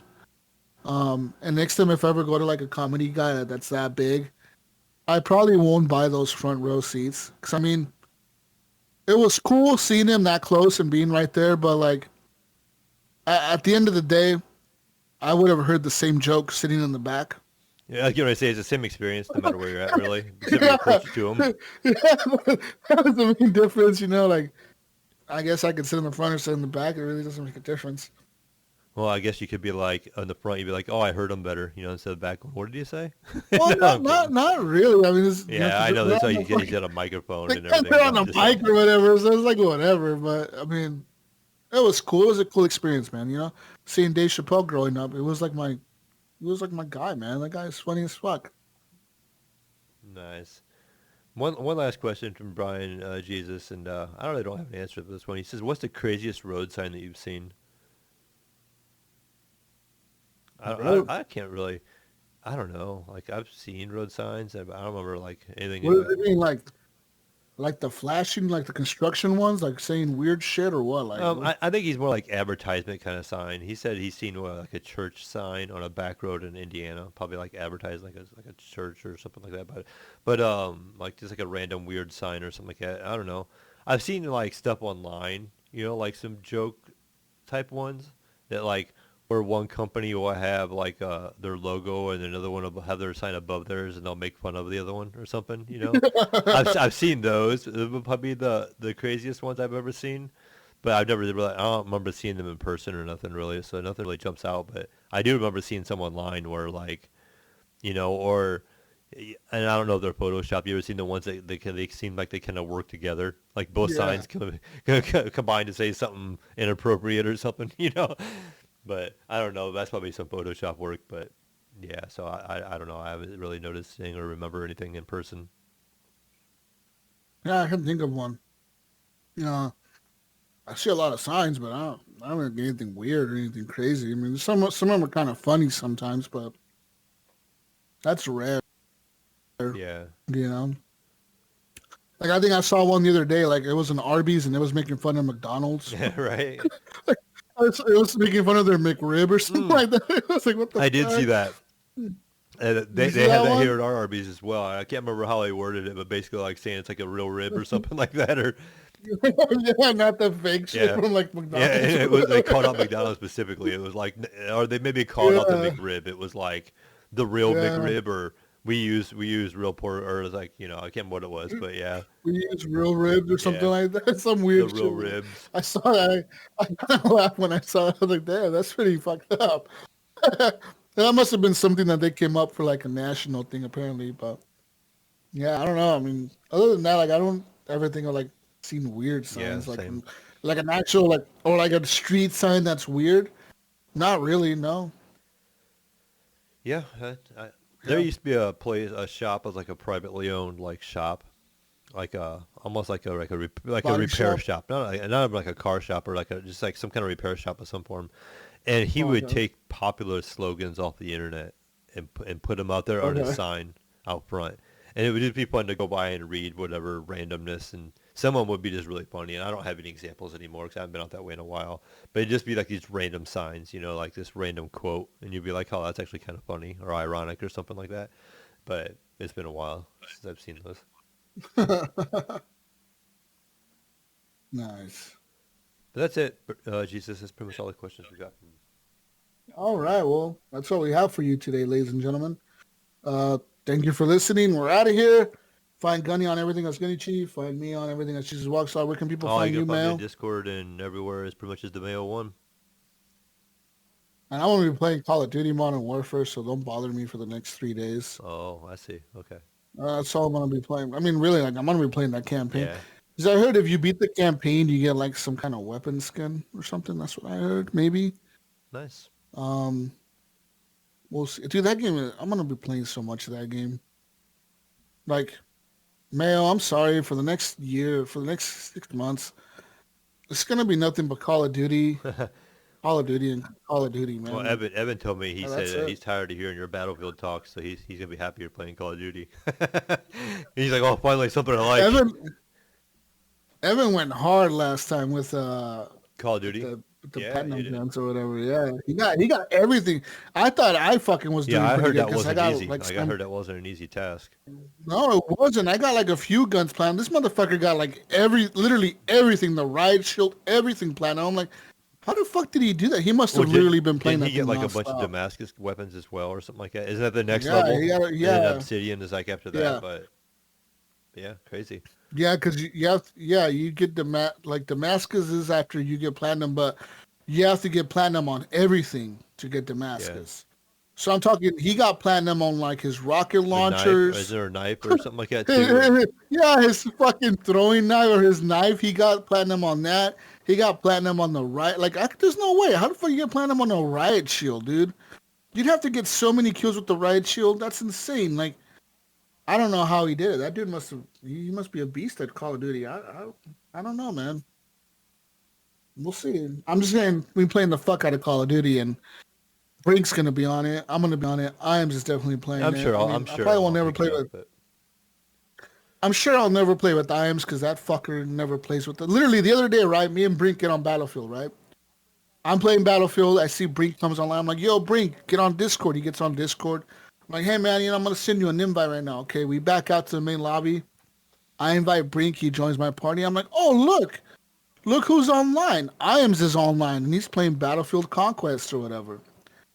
And both me and Brink, literally at that moment, we're like, all right, bro, let's invite Iams, let's get a 3-man squad up in here, like the crew, Be nice, getting the crew back, a little bit of battlefielding. I shit you not, as soon as we both backed into the main menu, got into a party and invited him, it says, Iams is now offline. Oh, man. Literally, I'm like, you fucking dick. Even Brink was like, no fucking way, dude. Literally, as soon as we sent the invite, dude. As soon as we sent it, he got offline. We're like, what a dick. He's like, I ain't got time for this what an Jesus ass. and Brink guy anymore. He's like, come on. Yeah, he's like, fuck these guys. I'm not going to play with them. Fuck them. And yeah, it was pretty bad. Anyways. Go watch Game of Thrones, House of the Dragon. That show's dope, man. You watch Game of Thrones, the original one? No, I did not. My hair's pretty good. You should watch that one. Watch it. It's freaking good. Nice. It's good. The new show's good. And I'm out of here. We're out of here. Peace out, Brussels sprouts. We'll catch you on the next edition of the Horrible Gamers Podcast. Hopefully it's the next week one. Yes. I mean, we're going to try. Can't promise you anything at this point, but we will try. All right? Anyways, we're out of here. Bye, everyone. Bye. Yeah. Bye.